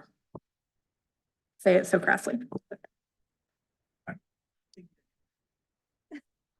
Yeah, I mean, I want to piggyback off of that, and you know, Councilmember Risk can correct me if I'm wrong, but I think what I'm hearing is that there's just trepidation in terms of going too far down the line and then realizing that things might look different than what we think that they are going to look like. And so if we can know that sooner rather than later, we can really have an honest conversation about what things we're willing to cut and what things we're not, right? And so I don't think I actually think every single person that has spoken has talked about the importance of commercial. I don't think anybody here wants to cut all the commercial or retail. I don't think that's been said by anyone.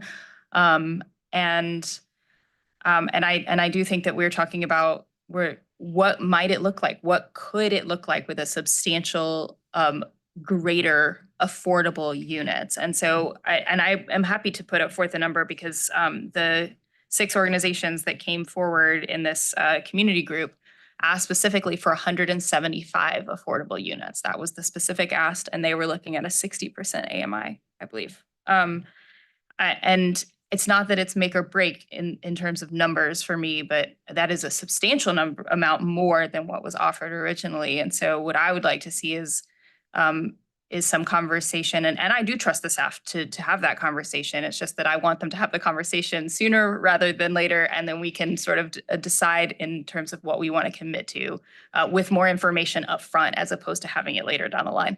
If y'all have worked with me now for 6 months, you know that I like to have all of the things in front of me when I make the decisions. And so that's why I pull everything off the agenda. And that's kind of what I am thinking here too. And again, it's those numbers to me, like, I think, Councilmember Freeman put it really well. They're not affordable until they're built, right? Like no number is affordable. We have 0 affordable units right now. So that is something to keep in mind. And I think we're all sort of ready to start in on that process. But I would agree with that. I want to see what it can look like, given what we've talked about here today. I saw these folks taking copious notes, so I know that they're listening, and I feel like we're going to get some conversation, and that could come back sooner rather than later, and then we could really make a decision moving forward. So, Well, turn your mic on. I was just gonna ask if on the base of people's folks feel comfortable, because I feel like the more you can knock out the motion that might be, a unanimous, it's a little bit easier for staff to move us along. But just in acknowledging, like, if we at least have that part, then that's done, and then we can move forward with those 6 areas of negotiation that folks have mentioned. Like, that could be something just on the units and the land. So just hold on one second, Councilmember Russ, Mayor Pro Tem. Thank you, Mr. Mayor. I'm cool with whatever this council wants to do, it's within our purview to do. But I do want to draw a distinction between tweaking what's before us or reopening the RFP process, which is we can do that if we want to do that. But if I might, there are no surprises in these proposals. We knew that selling the land with terms was one of the things, was within the purview of what we asked for. I mean, we could have said, we're keeping the land, send us proposals based upon keeping it. We didn't do that. So if we want to do that, if we want to explore some other options, we can do that. But I just want to call a thing a thing. If we want to reopen the RFP process, because we can tweak this thing to a point where it is substantively different from what we've asked for, where the numbers are totally different. And that's just math. That's just the way it works. And which I don't have a problem with, but I just want to be, just blatantly call it what it is. We have a new council. We have new council members. I think someone said earlier, priorities change and things change. It's a deliberative process, which I honor and love. But, I just want to call it what it is. If we're not satisfied with these proposals, tweaking them to a certain point is a de facto reopening of the RFP process. And I think I want to just call it what it is. And I see, some staff nodding. So, I want to just, call it what it is. Okay, real quick, before I go here, your request was allow the staff to go back and provide, what was your request earlier? Be a little clearer. What I was trying to bring us to is we are in an agenda cycle. When we're here in the work session, it's going to be 11 days until we get to the council meeting on that Monday night. We have motions in front of us. I heard commentary that some council members are not really comfortable with the motions, which would mean there would have to be changes in the motions between here and the council meeting. And so what I wanted us to be able to do is determine whether or not in 11 days from now, we have enough information from the majority or a consensus from the council that the words that we see here in front of us are going to represent what can be approved 11 days from now. Because we will need to do that, because when we leave this meeting, we go back and, we don't get the direction that we need, you may not be happy 11 days from now. Okay, so for my sake of leading us to directing the staff what needs to be said, can I just do a quick poll? Out of the options we have, and Madam Attorney, you just give me a nod if I'm out of line here. Out of the options we have, are we saying we are okay with going with Peebles, just based on what I'm hearing? People's base. People's base. Okay, now we understand where we're going with that. We are now looking to modify requests. Does that require us to go back and reopen the RFP, which I don't think we need to? What we're looking at is how much can we, I guess, how much time does it take to consider where we are about equally split on, which is what are the options, not necessarily split, curiosity, what does it look like to sell the land with terms or lease the land, like a 99-year lease or something. And the other is, how much more affordable units can we do and how does that shift the financial model? So I think what I'm hearing is that there's a preferred development firm. Yes. And that there's two focus areas which you would like the staff to focus on as we move into development of a term sheet. Affordable percentage. Yeah, looking and hard land. at what the number of affordable units looks like. Yes. And additionally, looking at the opportunity to have the land be permanently owned by the city in some sort of longer term framework. Now, And so- those are the things we're looking at. Yes. But I think we have two different things we have to do here. We have to provide you all with direction. Mhm. And I think within that direction, we need to provide some, considering the wordage, the verbiage Right. here, we have to provide you some flexibility so that we're not locked in under emotion. Right. But we are giving you direction to move forward so that you can provide us with options to choose from after it's been reconsidered. Right, I think we could work on the motion that says the non-binding term sheet and add some words like with some intentionality around X number of units that y'all could tell us. And additionally, looking to a long-term land lease as a potentiality. So giving us some opportunity in that framework to have further discussion with the developer, but also giving them some fidelity that they are spending money to do this work, that there are real costs for this, that they have Right, yeah. worked hard to provide something that achieved the goals as we defined them previously. But so that gives them some fidelity as we move forward with a motion of, yeah, this is the preferred team and we're going to go negotiate with some focus on the areas that we feel like need to be bolstering, namely X number of units. And if y'all want to tell us that number of unit.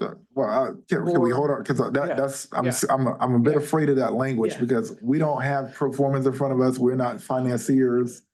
Yeah, so maybe having an option of ranges, but us telling.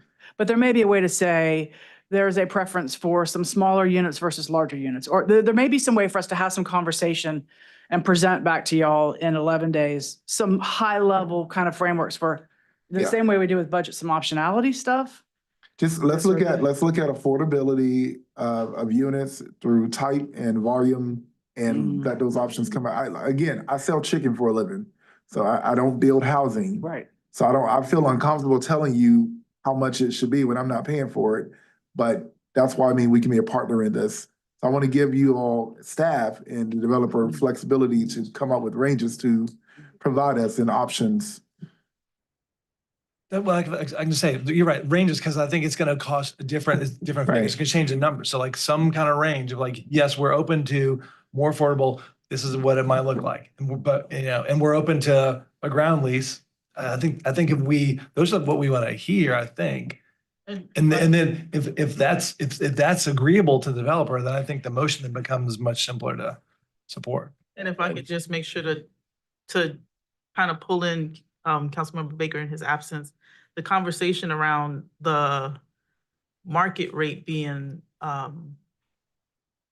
but if there's an opportunity to do that, I want to offer that I would be willing to go up to 80 and not 100. Like there should be some additional flexibility on what affordable is if we can actually maintain market rate rents at a 5% for inflation, because that type of rent rate is more beneficial for a larger percentage of the folks in our population, even though we want to make sure that there's a targeted number that is specific to 60 and below. I want to make sure that if there is an additional 100 or 100 units or a number of units, that there is a lot more flexibility on the conversation of what that affordability looks like. And Right. hopefully, I apologize, Mr. Mayor. I just want to say, I want you as the developer to be very careful, because I want to provide fidelity to the space to negotiate. I don't want you to make any promises or concessions or anything today. I just wanted you to hear this conversation. So whatever you're about to say, just. No worries. that in mind. And certainly, I know better than to come up to the dais and say something that I don't mean and can't stand behind. But with that in mind, we are certainly open to a ground lease execution and have executed long-term ground leases with a number of municipalities, including the city of Miami Beach, where we now office in a building we built on a ground lease that we leased from the city of Miami Beach for 99 years. We've built a hotel with them as well with a similar structure. So we're very, very familiar with those sorts of executions. On the second piece, and we do this a fair amount around the country, so please take this suggestion with a bit of a grain of salt. But in terms of the motion, we'd be excited to negotiate the term sheet and explore options surrounding maximizing affordability within the context of the broader objectives. Yeah, thank you. And colleagues, the reason why I'm stuck on the options and the ranges, because I'm thinking about the loan, I'm thinking about the size of it, I'm thinking about the what we can get from it. So that's why I want to hear what the options are before I commit to saying, a land lease versus just selling straight out or selling with terms. So you haven't heard me fall down on either side of that, because I want to hear what the options are. But go ahead. Yeah, I'm also just curious, while you're up here, like what, these two things that we want to look at in more detail, like what feels like a reasonable time? Because I think that also might affect what type of motion we pass tonight. Does it, right? It doesn't. I mean, to me, it's like if we're going to put it on GBA and then we're going to go towards If I may, Yeah. I understand your question. Where our schedule has a 10-day difference. No, of course, of coming back. course. So here's how I would suggest we work through the process. To me, the motion on the agenda is to award select a preferred development partner and authorize staff to negotiate in order to maximize affordability within the context of the broader objectives. That'll then get voted on, I think, in the 18th, and then staff is going to come to us.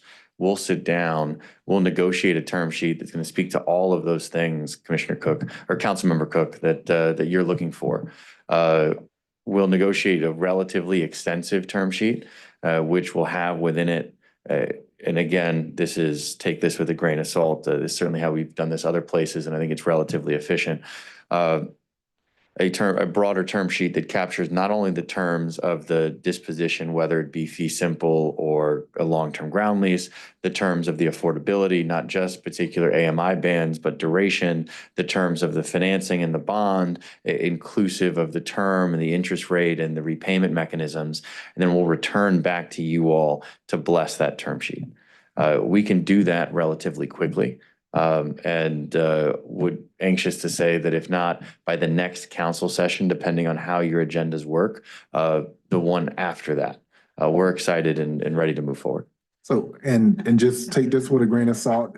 I'm excited because I like the way you guys work, but Yeah, we're gonna take our time and hurry up. We were doing great until that last line. yeah. Okay. Said with a grain of salt. Yeah.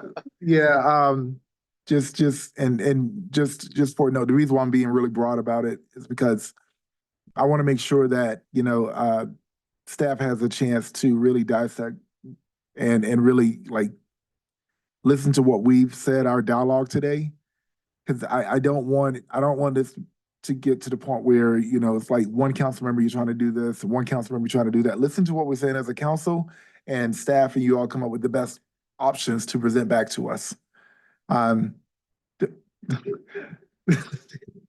Staff agrees. All right. And so what we're saying is the timing of that. That's, and I guess that's back to like Stacy and your team, right? And the development team. Yeah. Take your time and hurry up on this one. And we'll be ready for when you bring it back to us. But we want to make sure we get this right. But I feel like we're getting close to making it happen within the next few months. Mayor Pro Tem. Thank you, Mr. Mayor. A quick question for the development team. Would a ground lease situation that could potentially impact the amount of money up front we get, correct? Yes. Right. So Mike, I like your team. I like your team based upon the terms that are in front of me right now. I'm a bit, I mean, as a fiduciary of the city, I'm a bit uncomfortable with kind of locking a team in when the numbers are going to be different, because I know you have a sterling reputation. I don't know that if the changes we're asking for, if presented to other teams, they could present better numbers. So to kind of have a preferred vendor, if you will, and kind of guarantee we're going to give you our business and go tweak these numbers, they may come back favorable, but I don't have enough information to know that, given, because the scenario now is changing. Given that same scenario to another developer, their numbers wouldn't be better than yours. So I can't publicly declare that I'm going to vote to give, without seeing what those final numbers look like yet after you work them.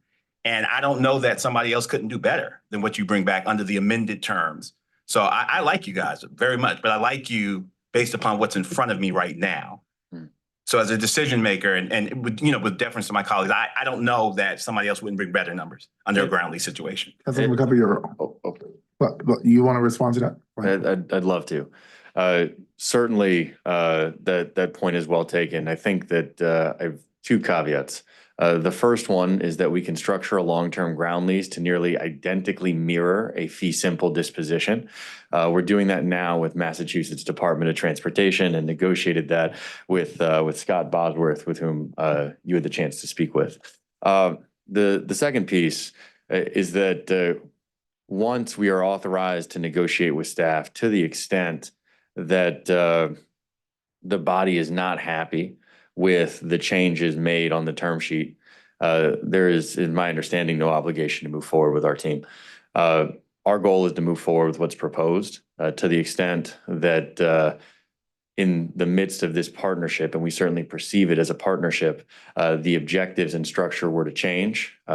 We hope that they change in a way that is mutually beneficial and one that allows all of us to move forward enthusiastically. Well, I appreciate that, but based upon what you said, then that doesn't require a vote on our part to make any representations. Then you can do that work without us voting to say that you're our preferred. So and there's where there's a bit of a rub. It's as a partnership. Tell me. We imagine that there incremental steps. I think the word that was used previously was fidelity. When we negotiate a term sheet and move forward in this process, we'll spend tens, if not hundreds of thousands of dollars continuing and perpetuating the program that we've put forward. That's when you ask for that same sort of commensurate effort on our part, we want to know that you're not dating anybody else. Sure. No, absolutely. No, I feel you. I feel we don't want to run around on you. And that's my point. That's my point. It's hundreds of thousands of you. It's millions for us as a city. Mm-hmm. And I guess if you can guarantee us that whatever numbers you bring back, you'll beat anybody in the market, that's one thing. But again, as my responsibility is to the city of Durham. So I'm prepared to keep fidelity with you based upon these terms that are in front of me now. But we are substantively asking you to do new math on different terms. So, and the math may very well be beneficial for us, but I can't in good conscience, say that I'm going to just, date you. Thank you, Councilmember. Without knowing that somebody else out there may be more attractive. I hate this. No, but I do like the metaphor and would love to take it over from here. I think that what's happened is that we've just met, and okay, I want to remind everybody this is the Durham City Council, not Tinder. So let's All right. bring it back. Without a doubt. And to the extent that we move forward, right, and there is fidelity, and we both invest a meaningful amount of time, energy, and effort in perpetuating this partnership, and to some degree, the body is not happy with the program presented with small changes, then there is no obligation on behalf of the body to not move to another respondent. Our goal is to know that we have the exclusive right to negotiate and to respond holistically or in part to all of your questions and concerns. All right, I'm gonna go over here. Thank you. Just really quickly, part of the thing that I just want to bring us back to is we're here also because there were many of us who had questions on this RFP process. That was this is not for the development team. So I appreciate, this is for staff.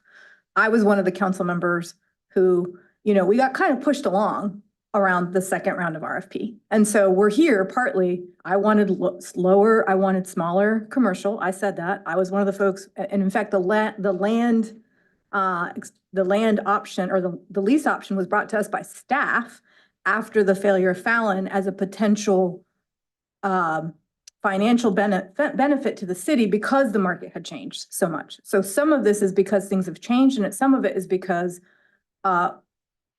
with the RFP that got us here, there was a conversation of like, well, it's not binding, or it's okay, we have opportunities to change. So I don't want to be told today, well, actually, that's not true.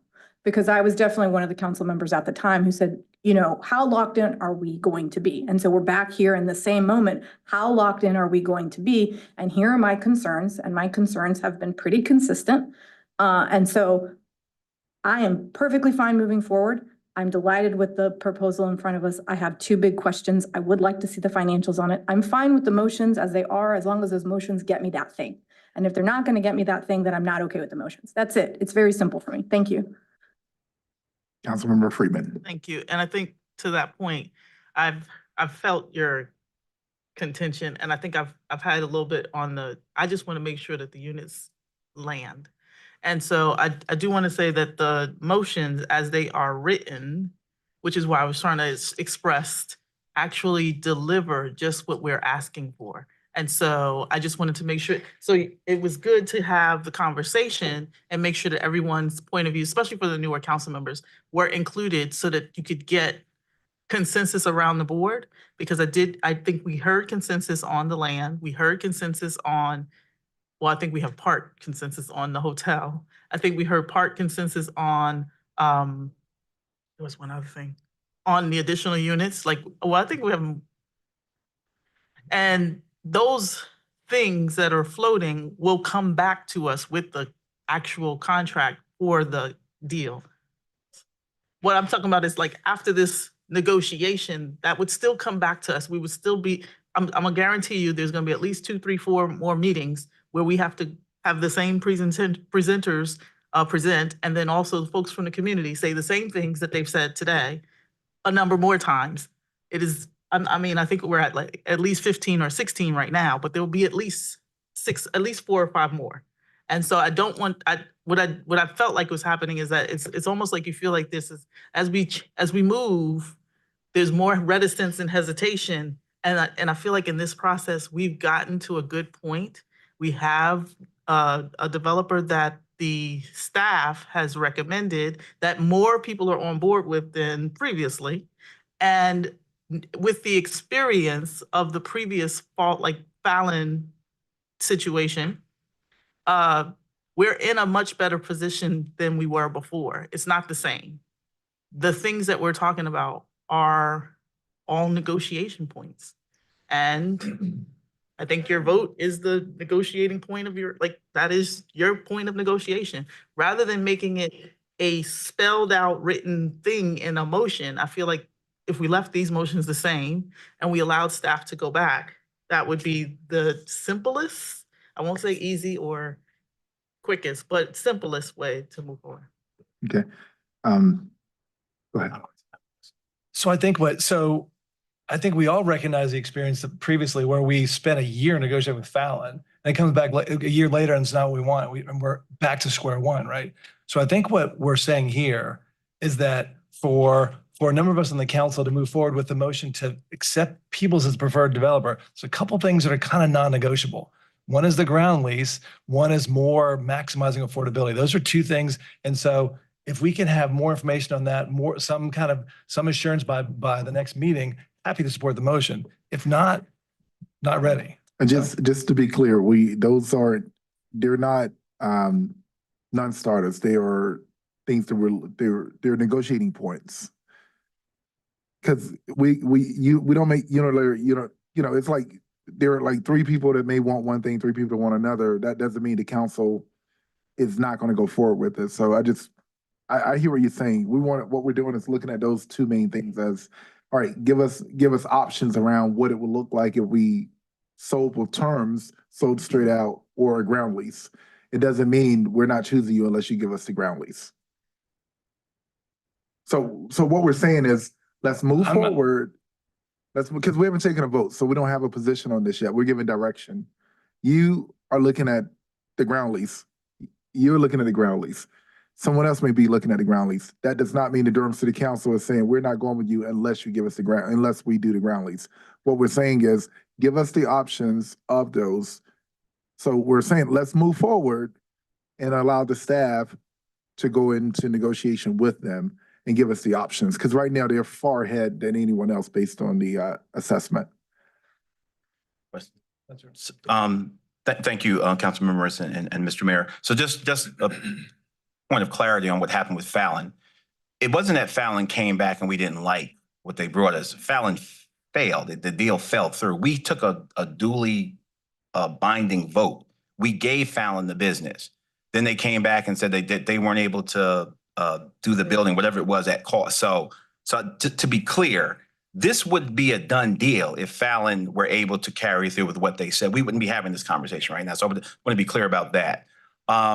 Secondly, just in terms of, I just want to be clear on what I'm actually going to be voting on. If we're waiting for more information, then I don't understand what the motions. Because when we cast a vote, that's a legal thing when a council passes a vote, takes a vote.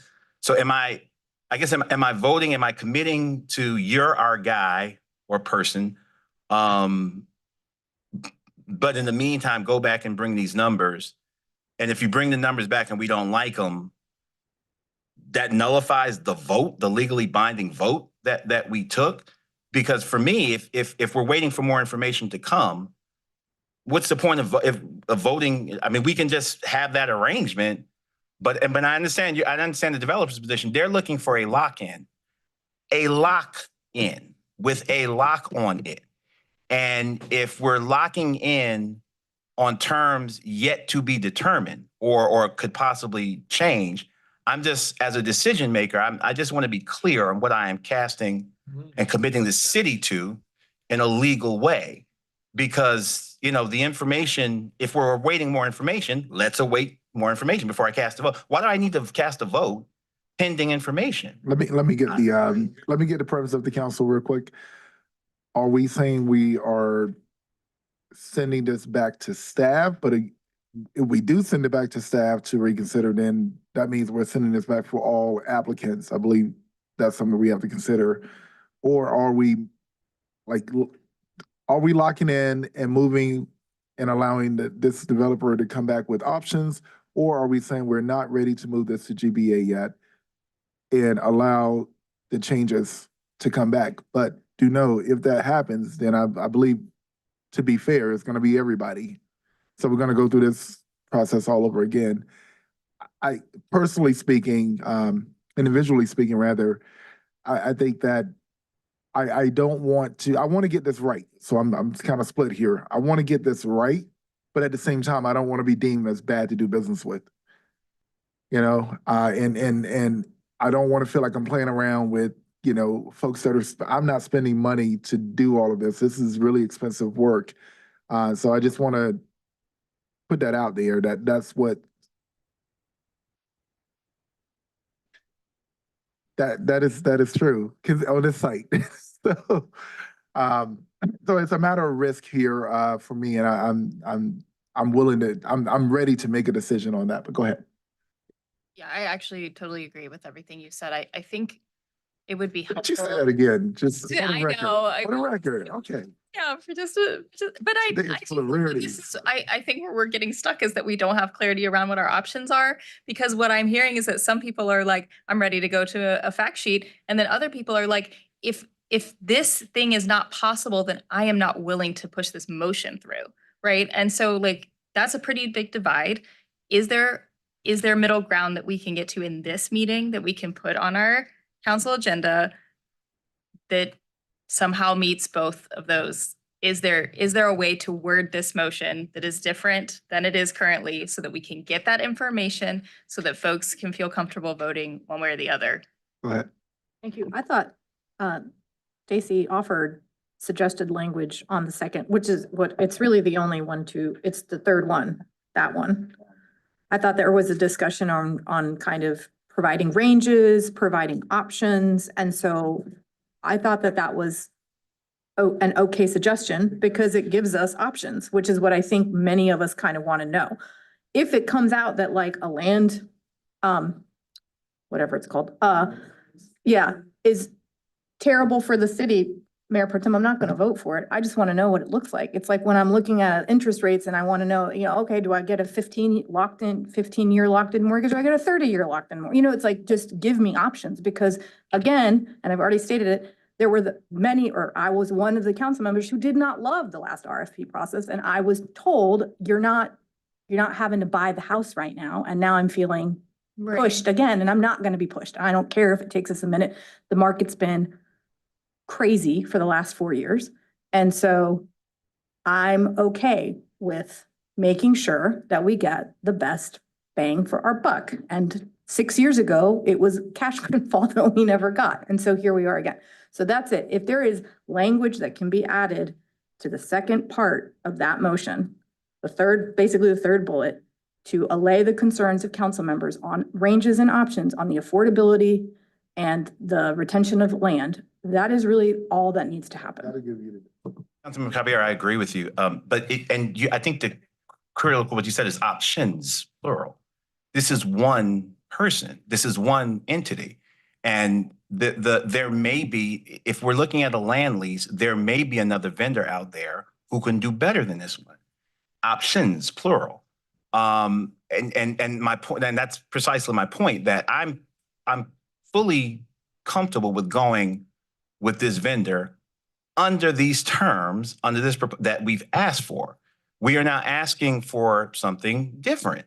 And at the time we had the discussion, I mean, we all were reticent about something, had our anxieties about something, but we crossed the 4-vote threshold. That's why this RFP looks the way it is, because we got 4 people to say this is what we wanted. This is what we've gotten. And based upon that, in a very linear sense, based upon that process, I'm comfortable with this RFP, with this proposal as stated. If we are making substantive changes, and a land lease versus what's before us is a substantive change, I'm not comfortable with saying, I want to just hear what you can do on this substantive change when there may very well be someone else out there that can do better. Thank you. Let me go to Councilmember List. Yeah, so I just want to I want to turn to the city attorney if we could on this. So this idea that that if we ask for a couple of key changes here, that we somehow throw this thing into flux and have to do a whole new RFP process. I think, and city attorney, correct me if I'm wrong, I think we have ample authority to negotiate with whomever we want, right? So the idea that we have to somehow throw it back in a big process, I don't think that's correct. So, but correct me if I'm wrong. You are correct, council member, that you're not required to start back at ground zero. The thing we're saying is we want to have one more, before we start dating, we just want to have one more conversation, right? That's what we're saying. Right. So why do we don't have to vote then? I don't have a problem with them bringing back other recommendations, but listen to what he said. He wants us to be locked in, which I understand because they've spent money. I mean, we can get other options without voting. We can just ask, hey, would you bring us these numbers and see what they look like? That's an option too. But if it's kind of like we want them without wanting them. I mean, if it is you is or is you ain't. I mean, if we're going to go with them, then that's fine. And I have no problem with any of this. I'm just simply saying, as one decision maker, I'm not going to say yes when I want to see some other information. Why would I do that? Well, good thing is we're not voting today and. We're not, right. But what we do have is we have to authorize the city manager to negotiate and execute a contract with consulting services for the disposition of a redevelopment of 505 West Chapel Hill Street in the city of Durham. I appreciate Mayor Pro Tem and Councilmember Risk's commentary. I just want to add to that question. Is there a legal liability in not? So say for instance, that one of the other RFP applicants decided to sue us because we actually made all these changes and they could have provided something different. What's the legal liability around that? I'm going to invite Senior Deputy City Attorney Fred Lamar up to answer, but we do not believe that there's legal recourse. Yeah. Good afternoon, Fred Lamar with the City Attorney's Office. No, we have discretion in this case to decide that we prefer, we're, by the way, just as a clarification, Mayor Pro Tem, is I don't think that by directing staff to start negotiating with peoples that we have accepted their proposal precisely because their proposal is not sufficiently detailed for anything to permanently accept. What I believe you're doing by authorizing this is just that, is just saying, we like peoples. We looked at these other folks, their qualifications, what they presented, and we like the people's package. That's not perfect. It's not the one that we know we're going to end up with, but we like it enough to give you direction to continue communications and negotiations with them. And I think that a lot is, I think we are not, sort of in response to Councilmember Freeman's comment, it is unlikely staff's going to come back to you the next time with a development agreement to sign. It's highly unlikely because there's a lot of negotiation that's going to happen. There are commitments on the part of the consultant on the part of Peoples, the developer, that they're going to have to make investments as part of the negotiation. In my mind, that's up for discussion. What do we need from them to feel confident enough that we can enter into a binding term sheet or a binding development agreement? But all of that it is very, very, in my opinion, very, very preliminary. I think all you all are trying to do right now is to give direction to the staff to say, we like the direction you're going, keep going more or less in that same direction, but come back. We understand you're going to come back and check in with us again before the city's committed. And so I think that will be a number of steps. Did I answer? And so I'm not, let me, to answer your question more succinctly, the city didn't have to do an RFP. The city could have just found a consultant they really liked and a team that they really liked, said, hey, we want to develop the city-owned property. All we need to do is make sure that whatever funding and however we dispose of the property complies with the state constitution, and we have statutory authority to follow the procedures for that. We could have picked our own private negotiation with our private developer, but obviously that's not the way that y'all wanted to operate, and you made it an open process. Will one of the proposers sort of complain, say, I can do better if you give me another chance? Maybe. But it's at the discretion of the city to decide whether or not they want to go through that process. Council, may I ask a question? Does it require a motion or a vote for us to direct the city manager to have further talks?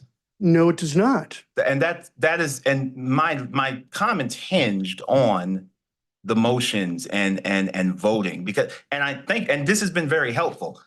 I'll vote to say I like them. I do like them. But my concern is that, well, I've already stated my concern, but that's very helpful. We don't have to vote or to direct the manager to continue conversations with them. That's a great point, but I think that to that point, that's where it becomes sticky, because then each council member's viewpoints are not coalesced. And so I will say that to Councilmember Caballero's noting in the last process, the only reason I was okay with going forward is because I understand, like, it's non-binding. And if 4 council members felt a certain way about the number of units or the land or whether or not Milton Small was there, like all of those things are still up for debate all the way through until till the contract is signed. And so that's why I was okay the last time, because I heard you. I felt the tension the last time as well. And it was only two of us who were up for keeping the building. And yeah, so it was still a possibility that it could go away. I'm not, which is why I appreciate what Councilmember Middleton, Mayor Pro Tem Middleton is saying as far as like trying to hold fidelity in the process. If we want to open it up and make it open for grabs, what I'm concerned about is that our name is muddy. If we were to make those funds available for Peebles specifically to go out and do what needs to happen next, I would feel more comfortable if we want to open it up and say whatever, this, that, and the other. Because what is happening is that we are limiting, we're going to continue to limit ourselves in who's willing to do the business with us. And the cost of the production is going to go up dramatically. I know that November's coming, winter's coming, but we don't want to wait for what we don't know.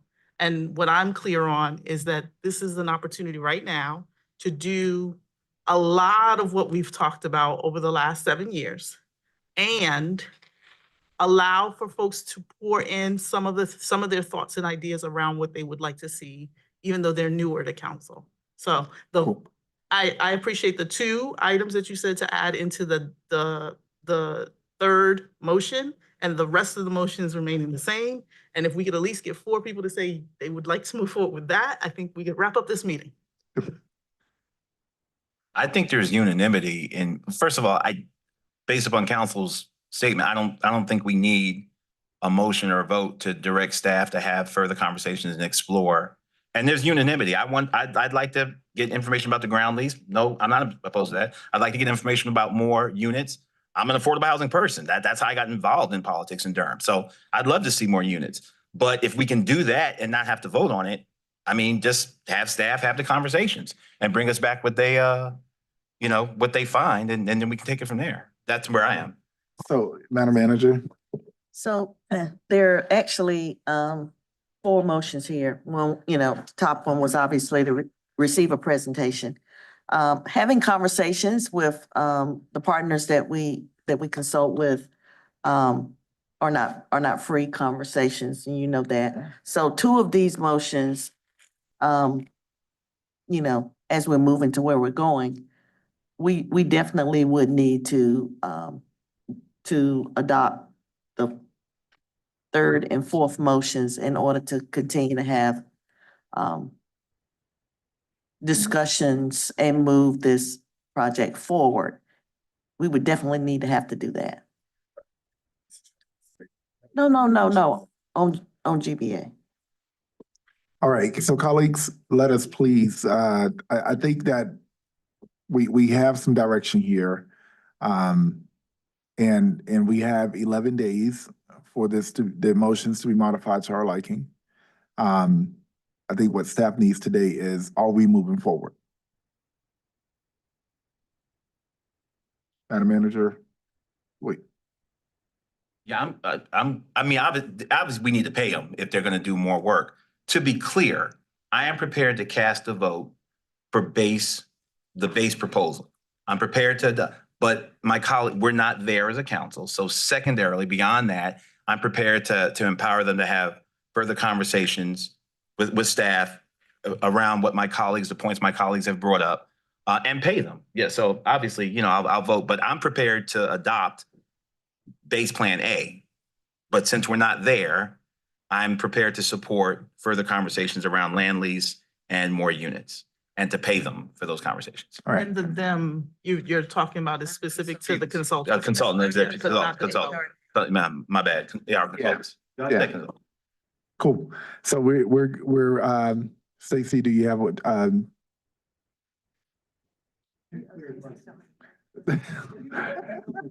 right. So colleagues, can I get a thumbs up on at least what? motions of 3 and 4?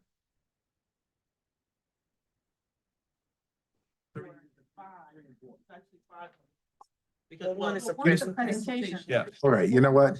Mayor Pro Tem, please take over. I am over here twitching because I need to use the restroom. Yes, sir. Stacey, you wanted to say something?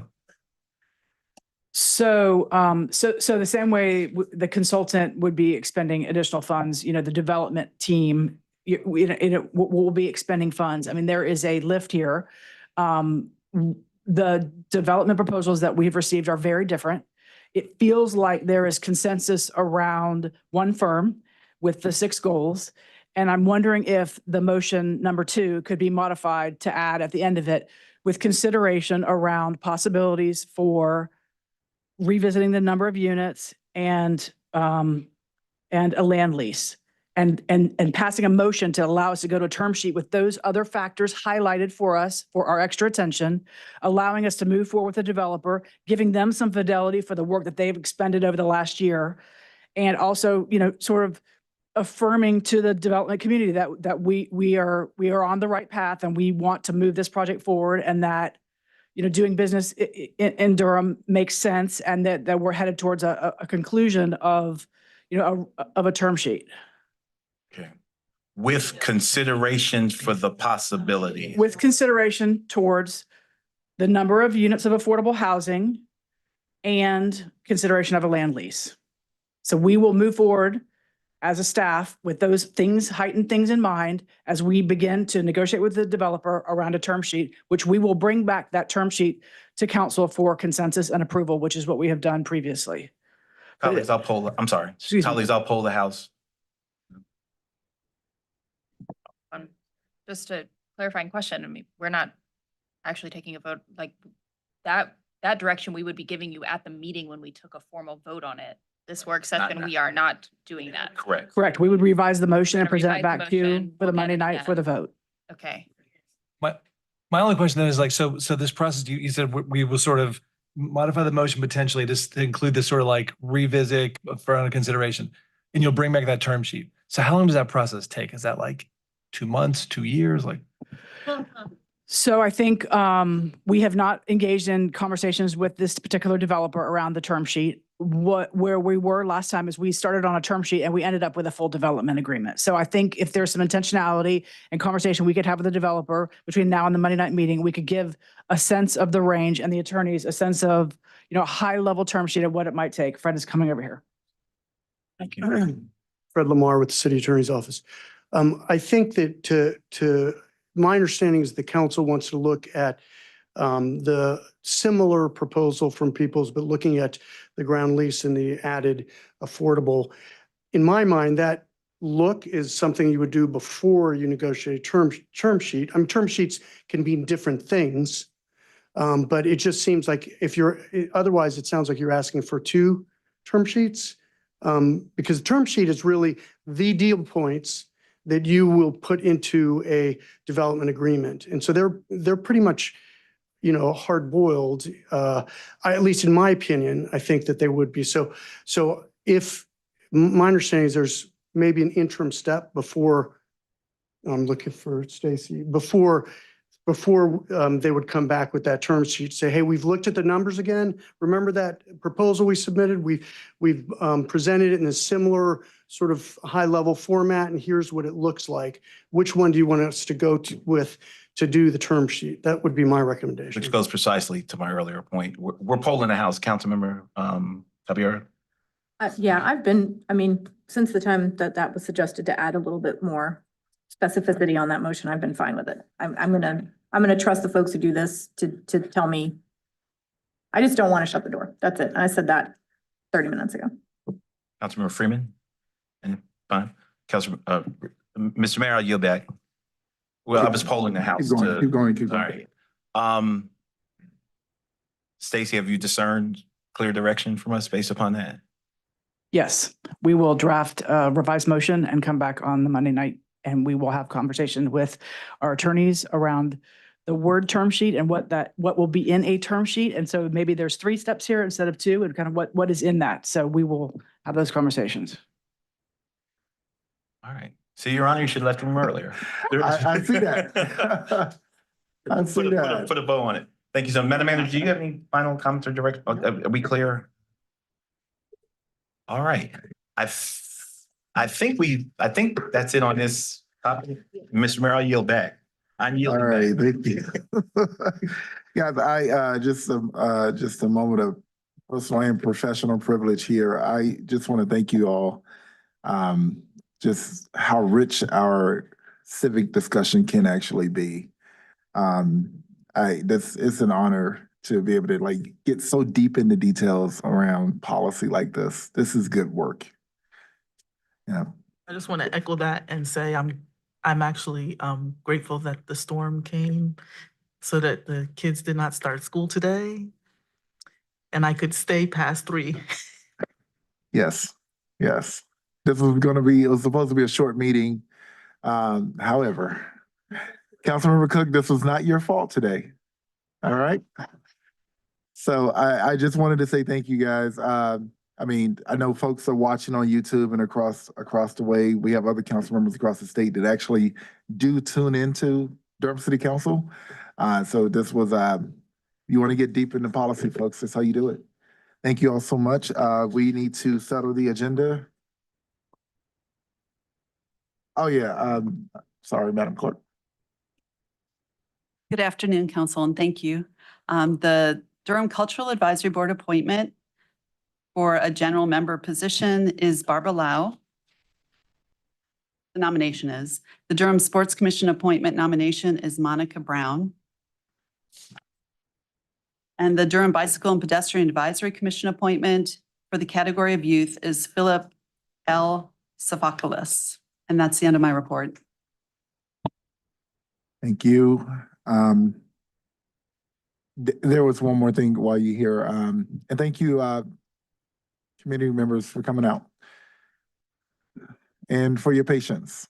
Colleagues, I don't need a public response, but just one more thing. One of the budget line items last year was to renew the furniture.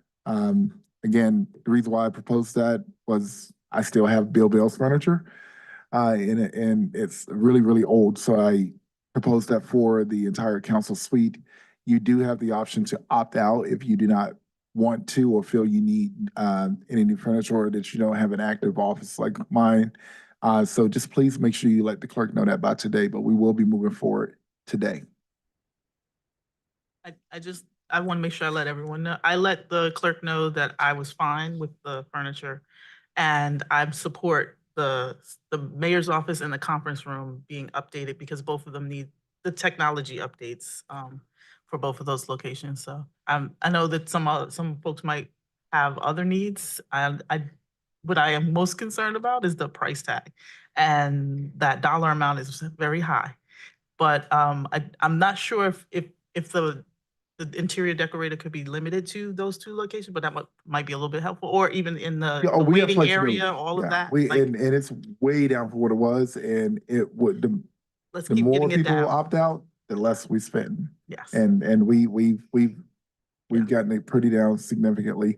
Colleagues, one last thing, I do have something pretty significant that I look forward to sharing with you all next week, and I'll send it to you via email. Right. I'll go ahead. I don't need any furniture. I'm good, but I do think those common spaces in the mayor's office do. Thank you. Yeah, I just asked for a couch from General Services that was already within our repertoire, if you recall. And so, yeah, I'm good. Yeah, I know. I wanted yours actually. Thanks. So yeah, I'm good. So much for not responding publicly. Thank you all for that. Diane, I think you have what you need.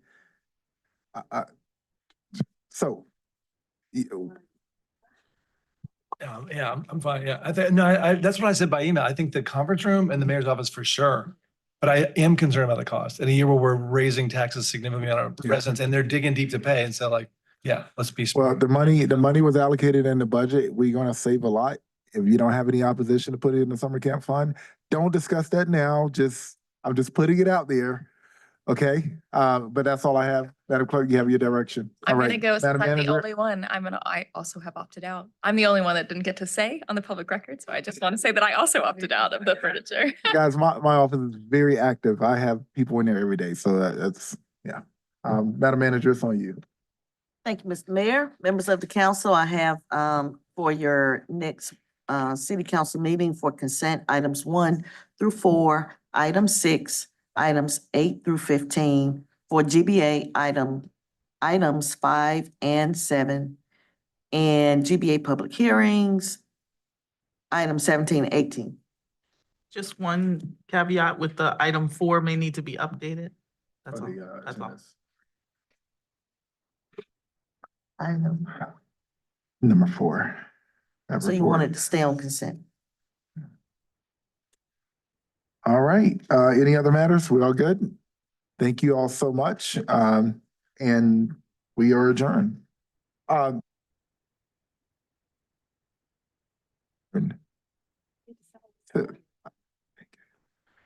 I'll entertain a motion to settle the agenda. So moved.